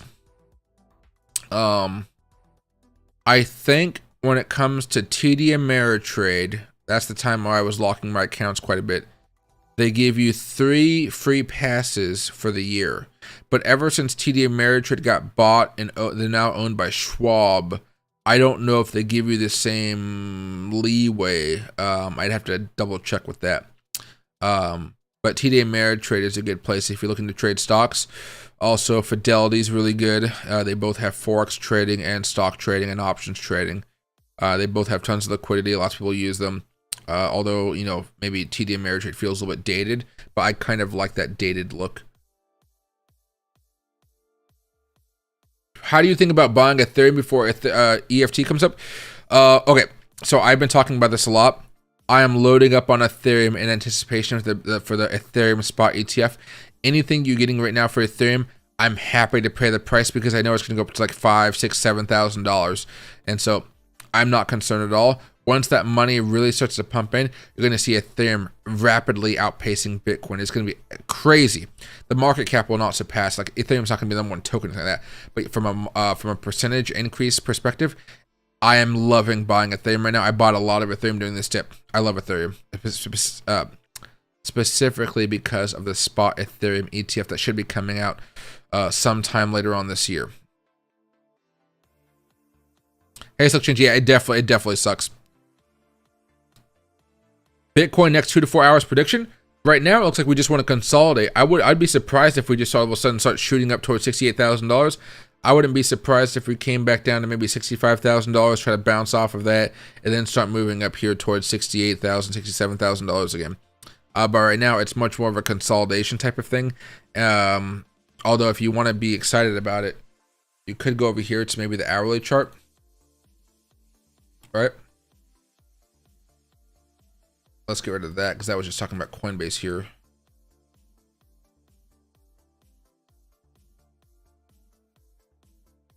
I basically wait for this to break out. I think this is kind of a localized high.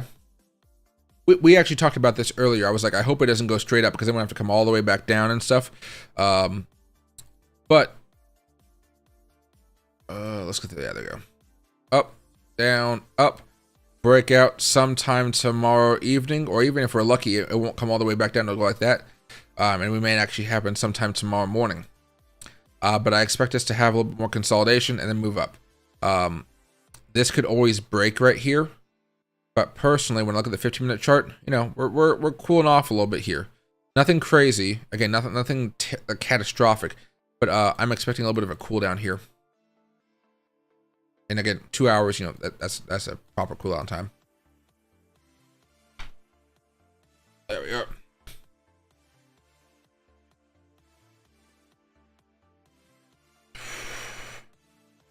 Is it too late to get Bitcoin? It's not too late to get Bitcoin, but if you're going to be buying Bitcoin right now, you're probably going to be holding on for a few months at least.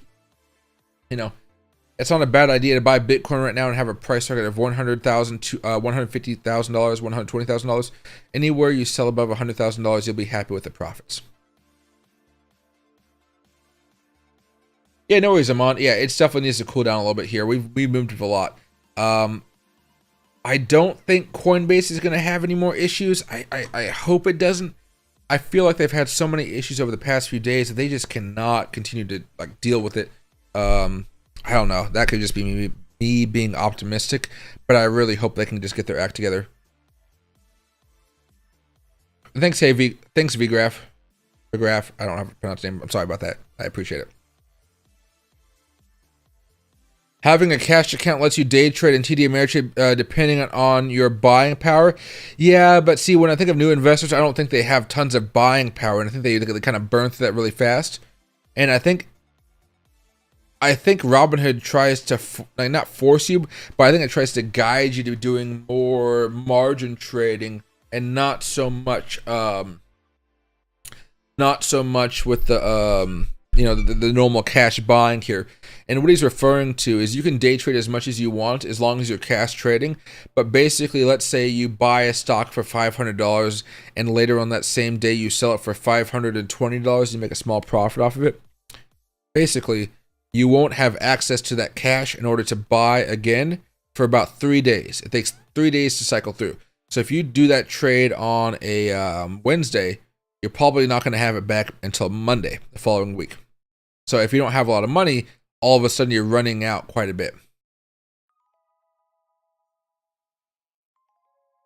$300 fees for selling $1,800 in Pepe, isn't that normal? That seems kind of excessive to me, but I don't buy Pepe. No, that doesn't seem right at all. What exchange are you doing? Are you doing some type of gas fees or something? That might be it, but I trade Pepe futures, right? Yeah, futures. It's called over here.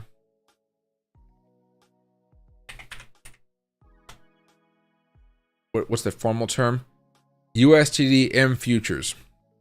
That's what most exchanges have.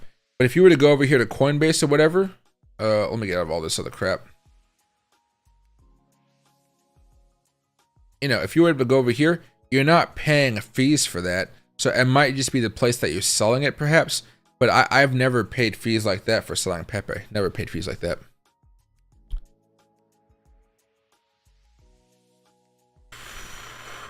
And that crazy waffles 5150. I like that you don't talk the same way as other crypto hype YouTubers. Again, I'm one of the few crypto traders I would say that I don't need YouTube money. If you look at a lot of other crypto YouTubers, their goal is to become famous because they can make money off of being famous. I've taken this very slow snail's pace route to getting viewers. And I think for me, it's also because I have ADHD. Being a fake hurts my head. You know, being somebody or not, it really just hurts because it's like some people can naturally pretend to be somebody they're not. They can have this fake excitement. And you guys have seen me excited. When I'm excited, I'm excited. But I don't know. I'd prefer if you guys stuck around for a while, listened, learned. And, you know, I know people that have followed my channel. They've gone on to be full-time traders, right? To me, that's a lot better. I grew up in pretty shitty circumstances. Like here. I do this every now and again just to kind of show you.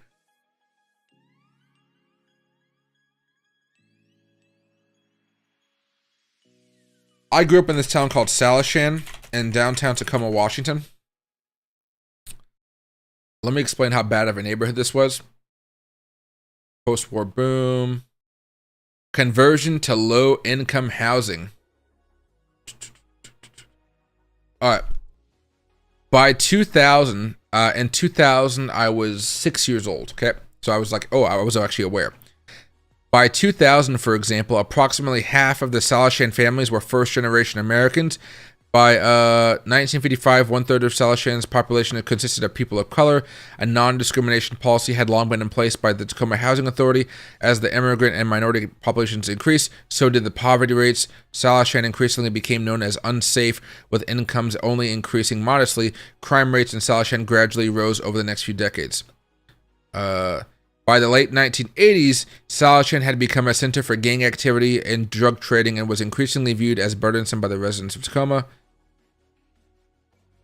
And perception of suicide. Okay, in 1990, this is like 4 years before I was born, Salishan reported 331 violent crimes for a rate of nearly 1 per day. And if I go over here and I type in Tacoma,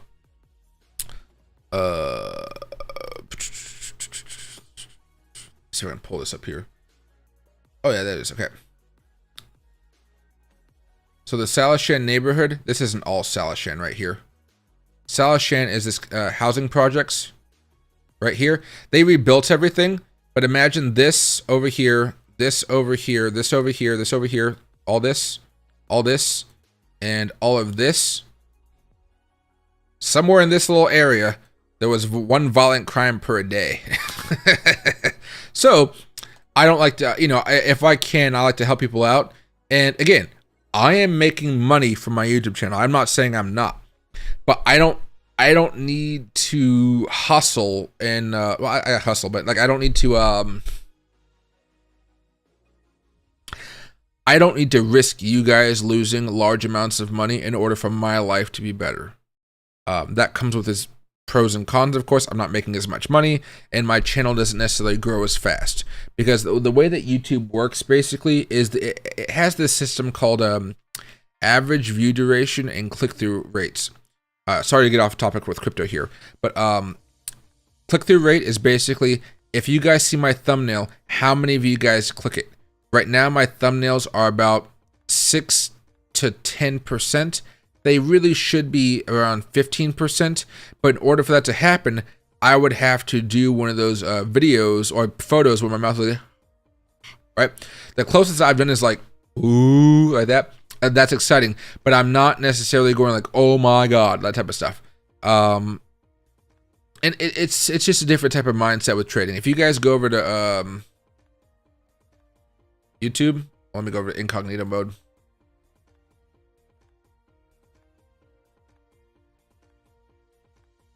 And you just type in Bitcoin.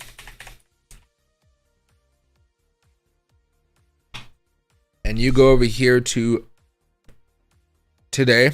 God damn it.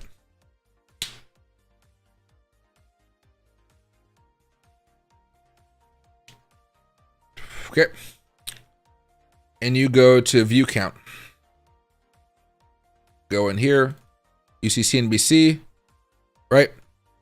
You see George, you see Invest Answers, Crypto, Da Vinci Jerome, digital assets and whatnot.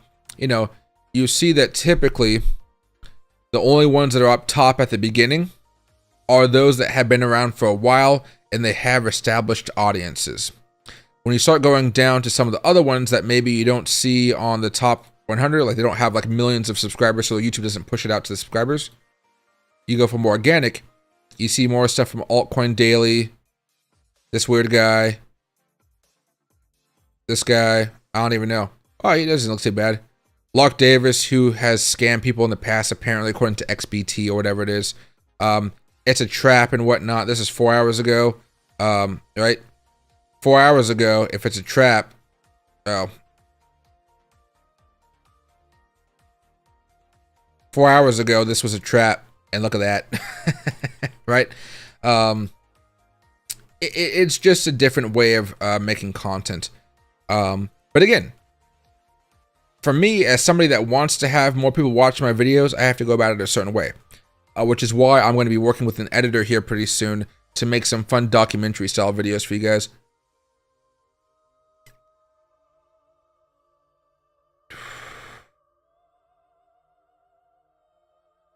Hey, Rated R. Oh, yeah, dude, a gate will do a lot of stuff.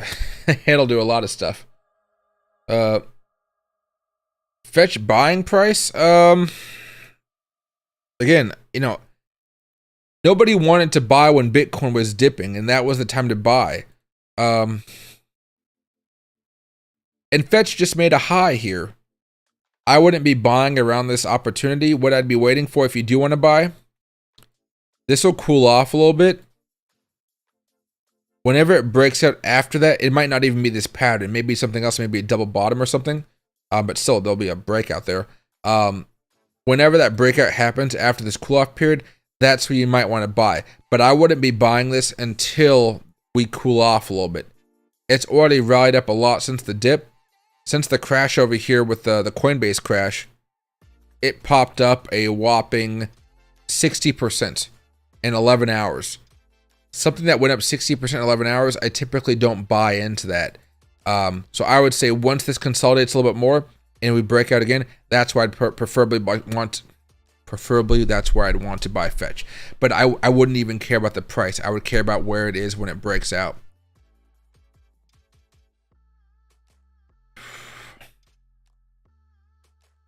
There we go, and Bitcoin's still doing okay. I don't know what the position of Bonk Mother is. And good morning, Little Dice. And a Rated R. See, Doge and a whiff. It's going to be the same for most of these tokens, unfortunately, because they all are kind of meme tokens. They've already pumped up a little bit more. You're waiting for these larger breakouts, just like Bitcoin. Meme tokens have a way of following Bitcoin a little bit more. You can see right here, if we just add this trend line, right?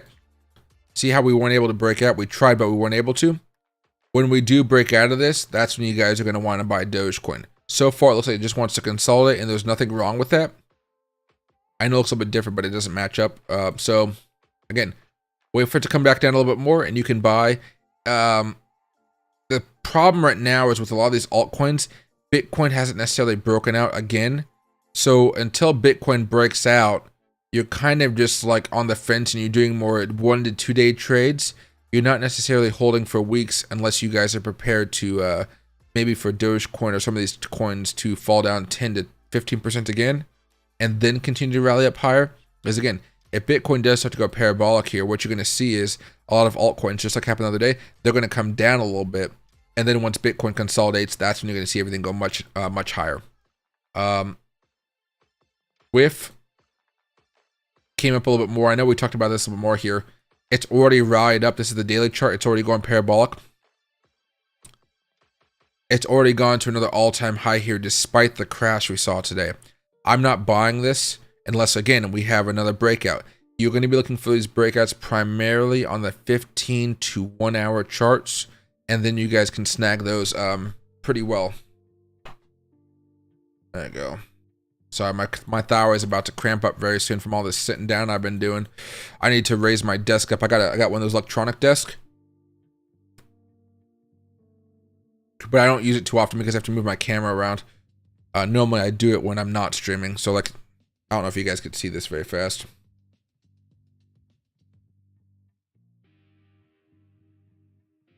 See how the microphone's moving? I think my desk could actually go high enough. Oh no, I'm not even gonna try to do that. It's messing with my light setup here.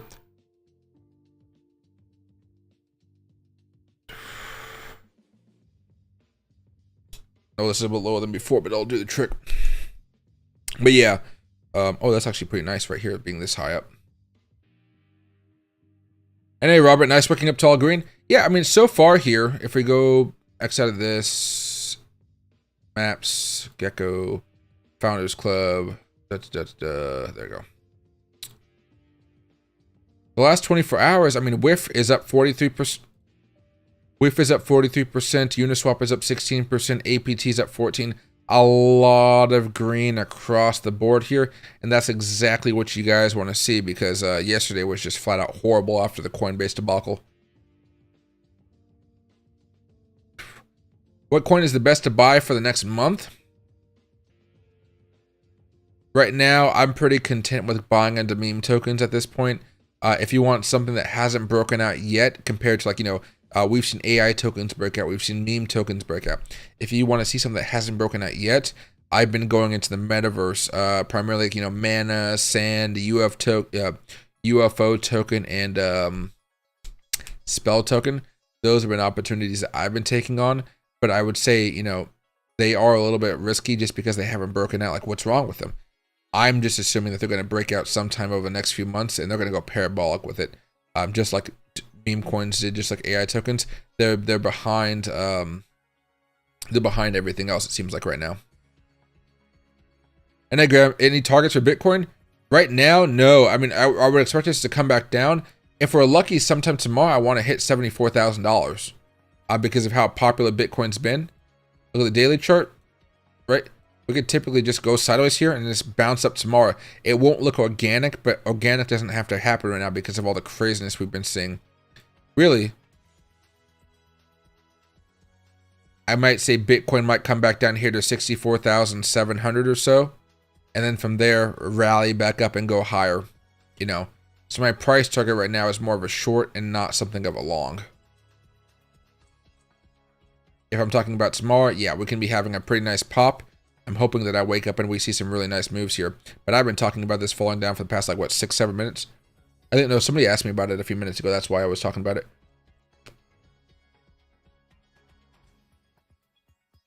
Any Solana entry positions? It's going to be the same thing here, guys, for a lot of this stuff. The funny thing about altcoins is they all pretty much act pretty similar. So for Solana, again, it might be a little bit quicker, but you can see how it still has this little bit of a trend line here. Go over to the hourly chart, it kind of shows its eyes a little bit easier. It shows itself a little bit easier. When we're able to break out here, that's when I would technically be buying. If you want to buy ahead of time, you want to take a little bit more risk. Between $123 and $127, I'd be buying on this zone right here. And then I'd wait for it to consolidate and move up higher. Even if it moves down here, I'd be okay. But my stop loss for this trade would be right here at the bottom of the order block, which is currently around $120.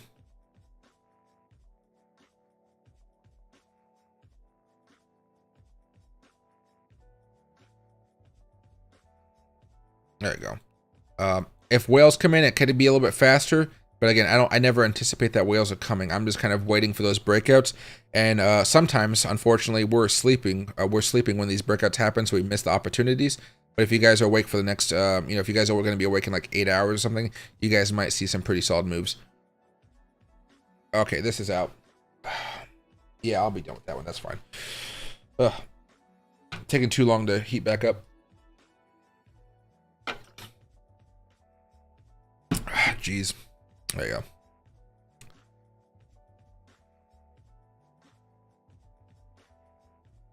Hey, what's your gaming chair? This is a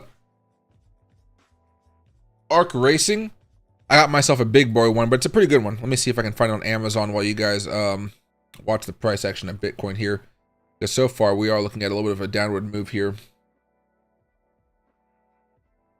Let's see. No, don't do the passkey. That's stupid. Arc.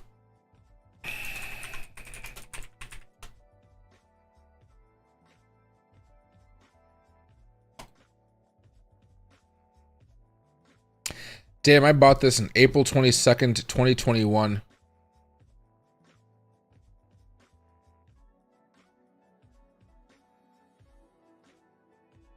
Let's see.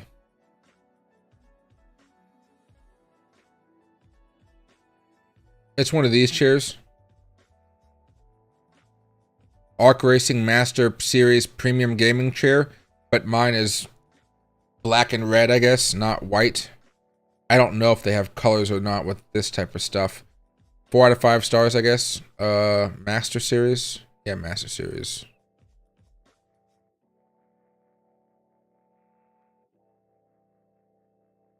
I can't tell if it's going to it or not. Oh, premium? Yeah, it doesn't have colors, unfortunately. But yeah, it looks like this. It has a little bit of a back protector thing, and it has a little bit of a this thing right here. It's pretty nice. I enjoyed it a lot. It's really, really nice. I've had it for a few years now, and it's never had a problem with it. I think I broke part of it eventually. No, I just never put it fully together. So like one of the cases on the side of the hinges is off. But I think I moved and I just didn't bother to keep it on there because I never look at it. You guys never see it, so I never cared. But yeah, it cost a pretty penny though. It wasn't always as expensive though. Anyways, Bryce, happy to help you out. Is Shib still growing up after 220%? Yeah, Shib will continue to go higher during this like altcoin season that we're looking at, but you know, you're gonna have to give it some time to go up higher. At this point, because of what happened with Coinbase, because of the crash, and I know I've said this so many times before, because of everything that's happened, it needs to cool down a little bit more. What you're going to be looking for with a lot of these tokens is you're just going to wait for Bitcoin to go parabolic again. After Bitcoin goes up a lot, whether it's 75,000, 80,000, whatever, there's going to be a period where it goes sideways. During those sideways periods, that's where typically you guys are going to see the most volatility when it comes to altcoins. I think we were just talking about Fetch AI a few minutes ago. Let me go over here and show this to you. So on the left side here, you're going to see Bitcoin, a daily chart, okay? And you're going to see this consolidation happening right here. On the right-hand side, we're going to be looking at something like a Fetch AI, which I've been enjoying a lot. That's the daily chart over here. All right. So Bitcoin started to consolidate after this large move on February 15th. Fetch AI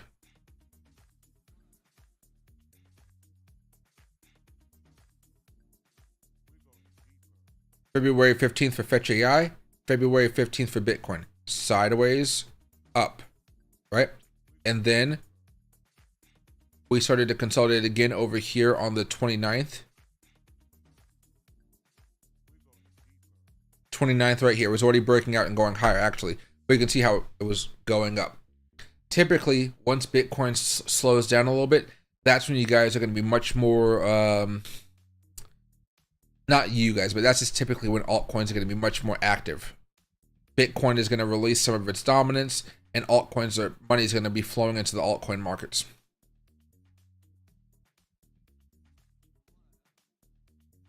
There we are. All right.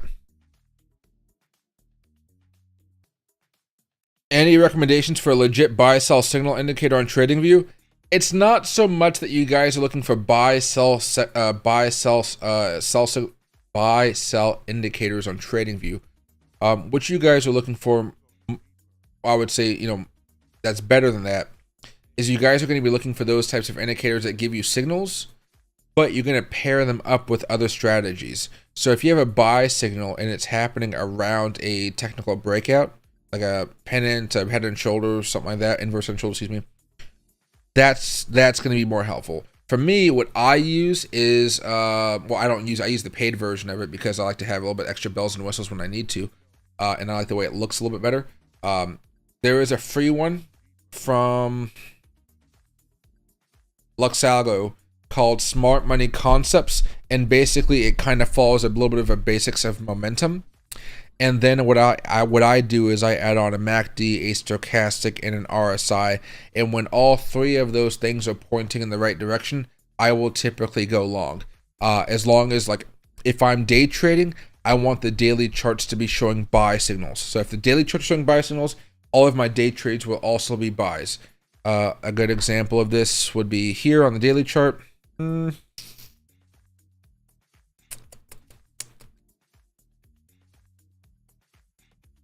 I'm going to show colored candles right now. So basically it's green, like green right here. When it's green on the daily chart, I'm only going to be doing day trades during this time. So right here, everything just turned green. So if I go over here and I want a day trade on the 15-minute chart, right? Oh, also on this daily chart, MACD is green, stochastic is green, and the RSI is green during this process. Just so you know, everything is pointing to green. If I go over here to the 15-minute chart,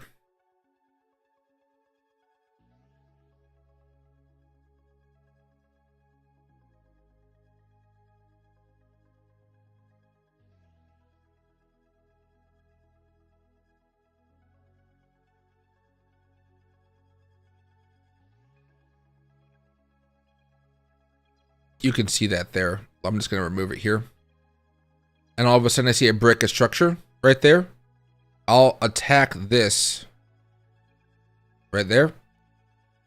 Green, green, green. And then from there, I will add on a Fibonacci level, and I'll just look for a price target there. You don't have to do Fibonacci levels all the time, but you can see there's a low point, a high point, and a low point right there. You may look to sell some right here. You may look to sell some right here, or even higher. See that resistance level? I don't know if we actually hit up this level. Yeah, this is fine over here. A little bit right there. You can look to sell at those levels. But typically that's the way I like to trade. There are times where this is a false signal. So let's say right here, we broke out from here to here to here. See how we have this breakout? And we came back down. Typically, if you're buying right here or somewhere around, your stop loss is going to be here or here. If your stop loss is here, it didn't get triggered. If your stop loss is here, it did get triggered. But then basically, let's say you lose $100 on this trade. The next one right here with this breakout structure, buy on top of the breakout. Again, that one makes you much more than the money you lost. So again, you may lose $50 here or there, or $100 here or there, but the amount of profit you're making is going to be so much more profitable. And again, you can still see everything is still green during this time frame. Oh, I got to be careful about how I approach this here because I don't want to get rid of all my other data. It's still green. You see another breakout right here. Green, green, green. You can buy this breakout. And again, look for the next level of resistance. This breakout here, look for that next level of resistance. You see is a selling signal. Don't follow this sell signal even if everything's red, because ultimately the daily chart is still green. It's still going to be overall going up.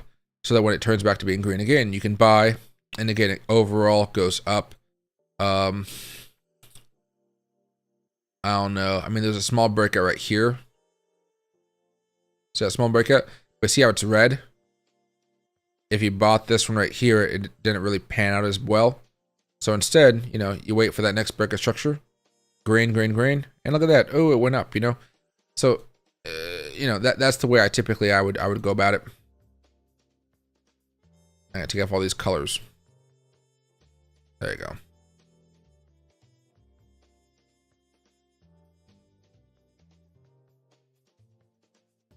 When you see mixed signals on the weekly charts and the daily charts and you just don't really know what's going on, well, guess what? You don't trade. Oh my God. Okay, let me just scroll all the way to where I need to be. Yeah, I hate scrolling like that. I really hate it.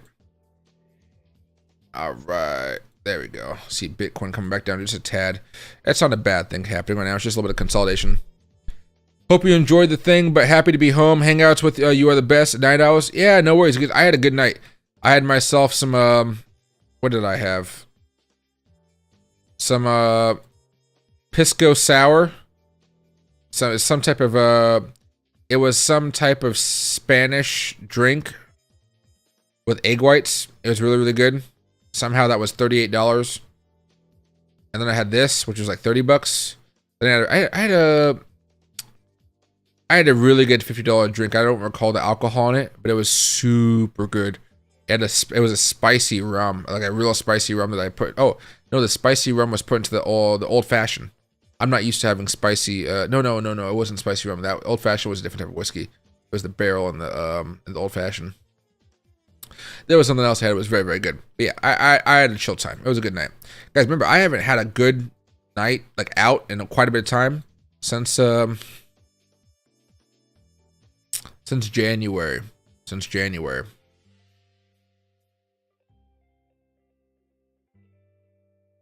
Any opinion on Turbo? I don't day trade it or swing trade it all too much, but I do hold it for the long term right now. I didn't get a chance to buy any on this dip, but I'm still holding it for a long period of time here. I'm not looking to sell it until like Bitcoin's after, you know, above $100,000. It's gonna be a while. Do I think Bitcoin will dip when it hits all-time highs? I think we may see some resistance, but I don't necessarily think it's going to end up being another crash here, unless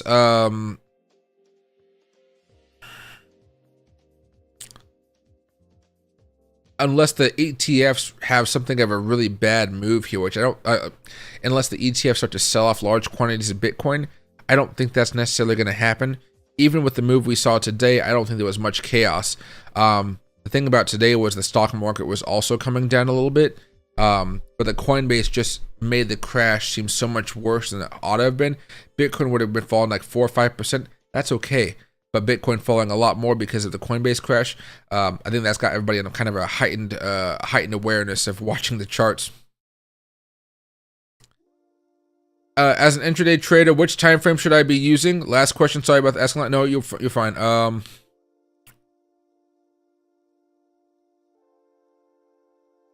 Like I said, when you're day trading, you want to know what the longer term trend is, so you know which way the momentum is swinging. If you're day trading, I look at the weekly chart. This is a better way to do it. Here, hold on a second. Load layout. No, not load layout. New layout. Get rid of the volume.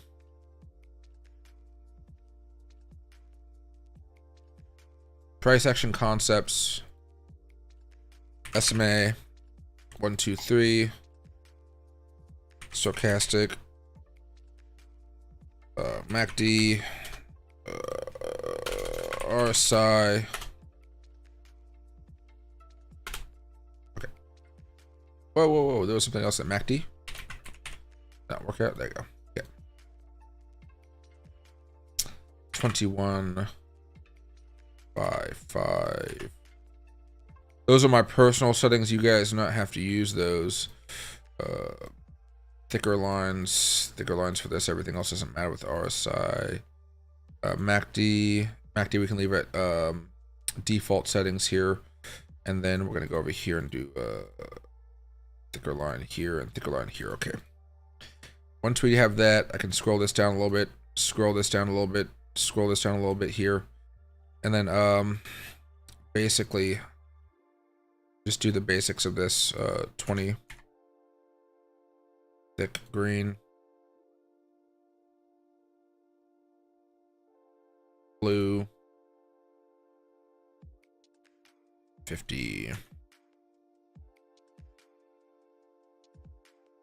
200, and then yellow. Okay, so basically I go over here to the weekly chart. I'd have all that looking fine. I'd make sure log was turned on, auto was turned off, just for me. Auto could be left on. From here, I would go over and I'd open up 6 different charts. Heck, even let's go 8 charts. So that's the max I can do, I think. Everything copies right over. Hide this here. This will be a weekly chart, daily chart, 4-hour chart, 2-hour chart, 1-hour chart, 15-minute chart, 5-minute chart, and 1-minute chart. Okay. Now it looks kind of clustered, and I completely understand that. I really do. If you want to, you can have the colored candles on here as well. Sometimes people do that. But for me, again, I take a little bit of a peek. Weekly chart is green. The daily chart is mixed right now. Mixed. The 4-hour chart right now is bearish. The 2-hour chart is mixed right now. The 1-hour chart is bullish right now with a tendency that it wants to go down a little bit. The 15-minute chart is bearish. The 5-minute chart is mixed, and the 1-minute chart, which isn't the minute chart's at least it doesn't matter all as much. This one's more mixed. This is for if you want to scalp or something. Okay. So typically, if everything is here is green, like oscillators are green, price action's green, everything's green. Like, you know, from the weekly, the daily, and the 4-hour, everything below that, especially on the 15-minute chart, I'm looking for a good opportunity here. So the last time that we saw a lot of green here, it looks like, where everything was pointing up, was back over here, starting green, green, green. Change a character right here, it looks like. So it looks like it started going up Monday, the 25th of September, 2023.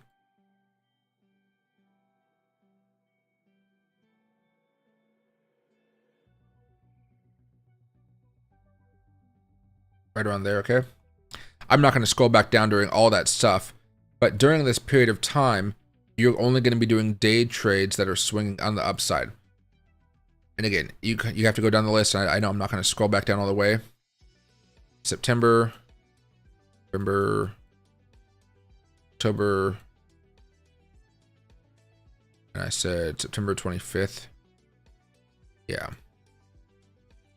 Monday, September 25th, right over here. All right. Once you see all this stuff pointing green, all the day trades associated with that are also going to be green because the momentum, again, you're trading the momentum from here to here. If you're day trading this, you're fine. If you swing traded this, you might be a little bit worried about it, but ultimately your stop loss on a lot of these trades would have been right here. And I know it's hard to see. Excuse me. Right here, your stop loss didn't hit, you took the position open, and so far you're able to make a profit off of that.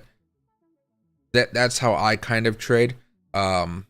Sometimes you don't have to, you can go down to 6, you know, and you can take out the minute and the 5 minute, and you just have a 15, 2 hour, 4 hour, daily, weekly, you know, and you can change this up as much as you want to. But just having an idea of where everything is at, it goes a long way. Also, you could just go to one right here, you know, just see that one, make this, oh no, was it, go back to 6, no, 8. You can just tap on this one and go over here. And once you know everything, you can kind of use it that, you know, if the daily, the 4 hour, and the weekly are all good, you can be looking at the 15-minute day chart all day long without having to confirm it every few minutes. You know, go over 15-minute. Okay, everything's looking good right now. You know, we go higher. Right now, you're looking at more risk at this point because of all the volatility here. But if everything's pointing up on the larger time frames, trading on the lower time frames becomes much easier, because even if you get it wrong, chances are it's still going to go up over time as long as your stop loss doesn't get hit.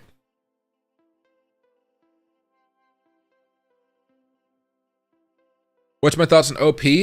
I think we just talked about it, but it's doing fine so far. It's still moving up a little bit higher, and you can see right here it had that breakout a while ago.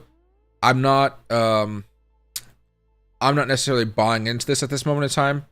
Let's go over here to the weekly chart. It's still looking okay. It's at all-time highs. The next level of resistance is all the way up here. I'm looking for those smaller breakouts to day trade. At this point in time, the weekly chart's good. The daily chart's good. The 4 hour chart, again, good. The 4 hour chart's been good for a minute here. Trade the breakout. You should be fine. But it's more of a day trade thing here. And you can even see that all the buy signals came in right here. If I can actually point this to you. There we go. Right? And so I'd wait for the breakout, and then you would do a day trade. And I guess for this one, what would it be? Are we going to hit the one price target, or maybe something a little bit higher?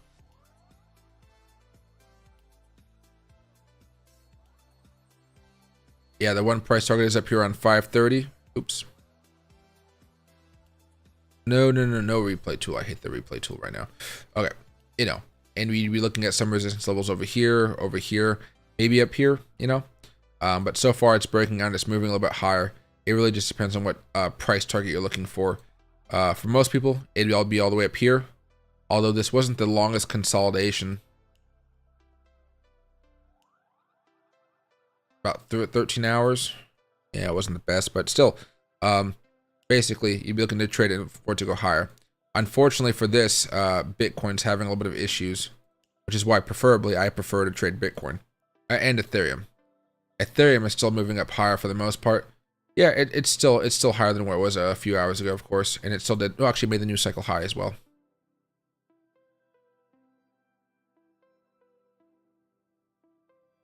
There we go. And hey, Kilo, 100,000 subs very soon. That's what I'm hoping for. Oh, I forgot to open up the other page, but I'll put it there tomorrow. And hey, James, Bitcoin to the moon. Exactly. Yeah, it's still doing very fine. You just basically being patient with it.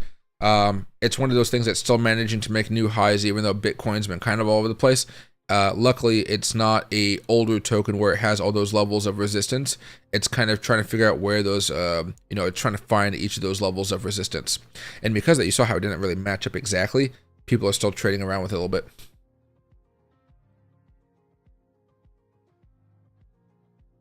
At what point do you take profit on a 15-minute time frame breakout? You can go with Fibonacci levels, or you can go with hard levels of resistance minus a tad.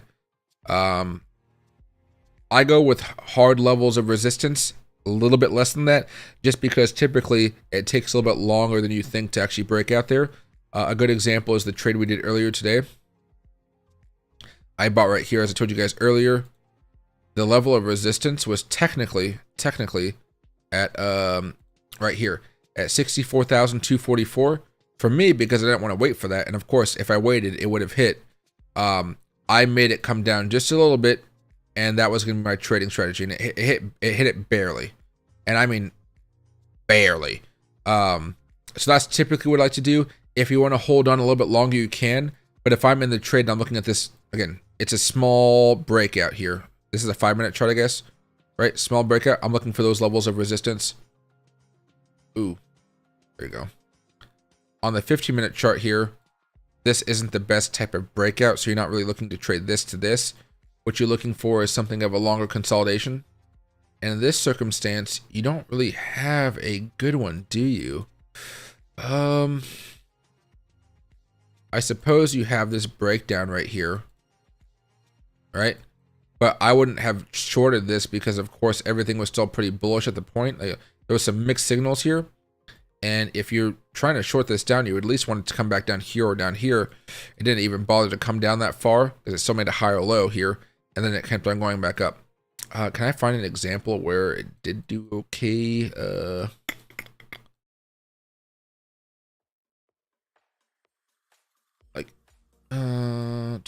Okay, so there's green, green, green.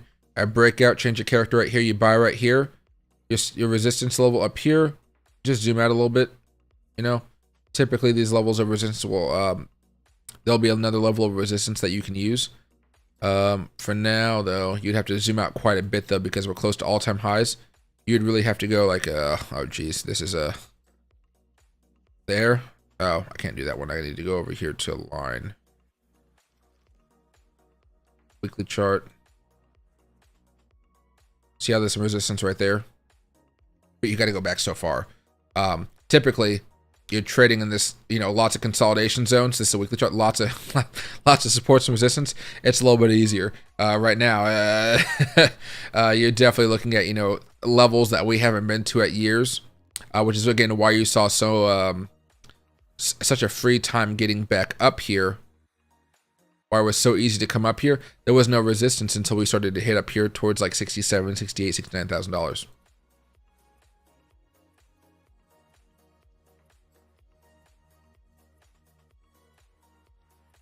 There you go. And again, do you see Bitcoin starting an uptrend into the AM now? To me, it seems like Bitcoin may want to consolidate a little bit more. If you want to buy the breakout early, you can, but you just have to have a stop loss. But for now, I'm not buying Bitcoin until I see a breakout. That's my strategy, but you guys can always try to buy here in anticipation of a larger move. Yesterday, we saw Bitcoin move up kind of closer to 6 o'clock in the morning Pacific time, like 9 o'clock Eastern time, I think. So if you wanted to buy right now in anticipation of that, you can. Your stop loss is going to be anywhere from 65,500 basically, all the way down here to about 62,787, or just 62,800, if you will.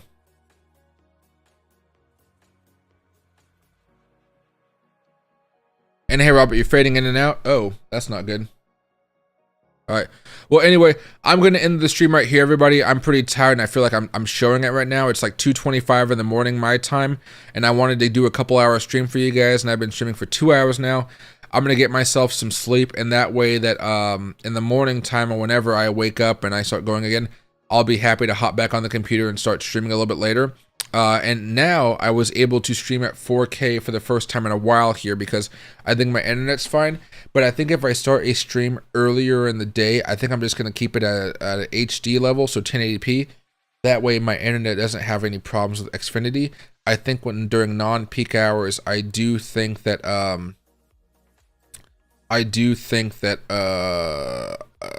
my internet works fine. You know, around 5 o'clock, 6 o'clock, or so forth. But definitely, you know, definitely trying to not have that glitchy stuff we had earlier today, or no, the glitchy stuff we had yesterday, or the day before yesterday, excuse me. And I call 10:30 a.m. over there. Oh yeah, it's early morning for you over there. Right now, I gotta get some sleep. So I'll see you guys a little bit later. Thank you guys so much for watching the stream, and I'll move you guys over to the other stream here in case you guys want to ask any questions from anybody else. They'll be They will be happy to help you out. So sorry guys, I'm so tired. Thanks.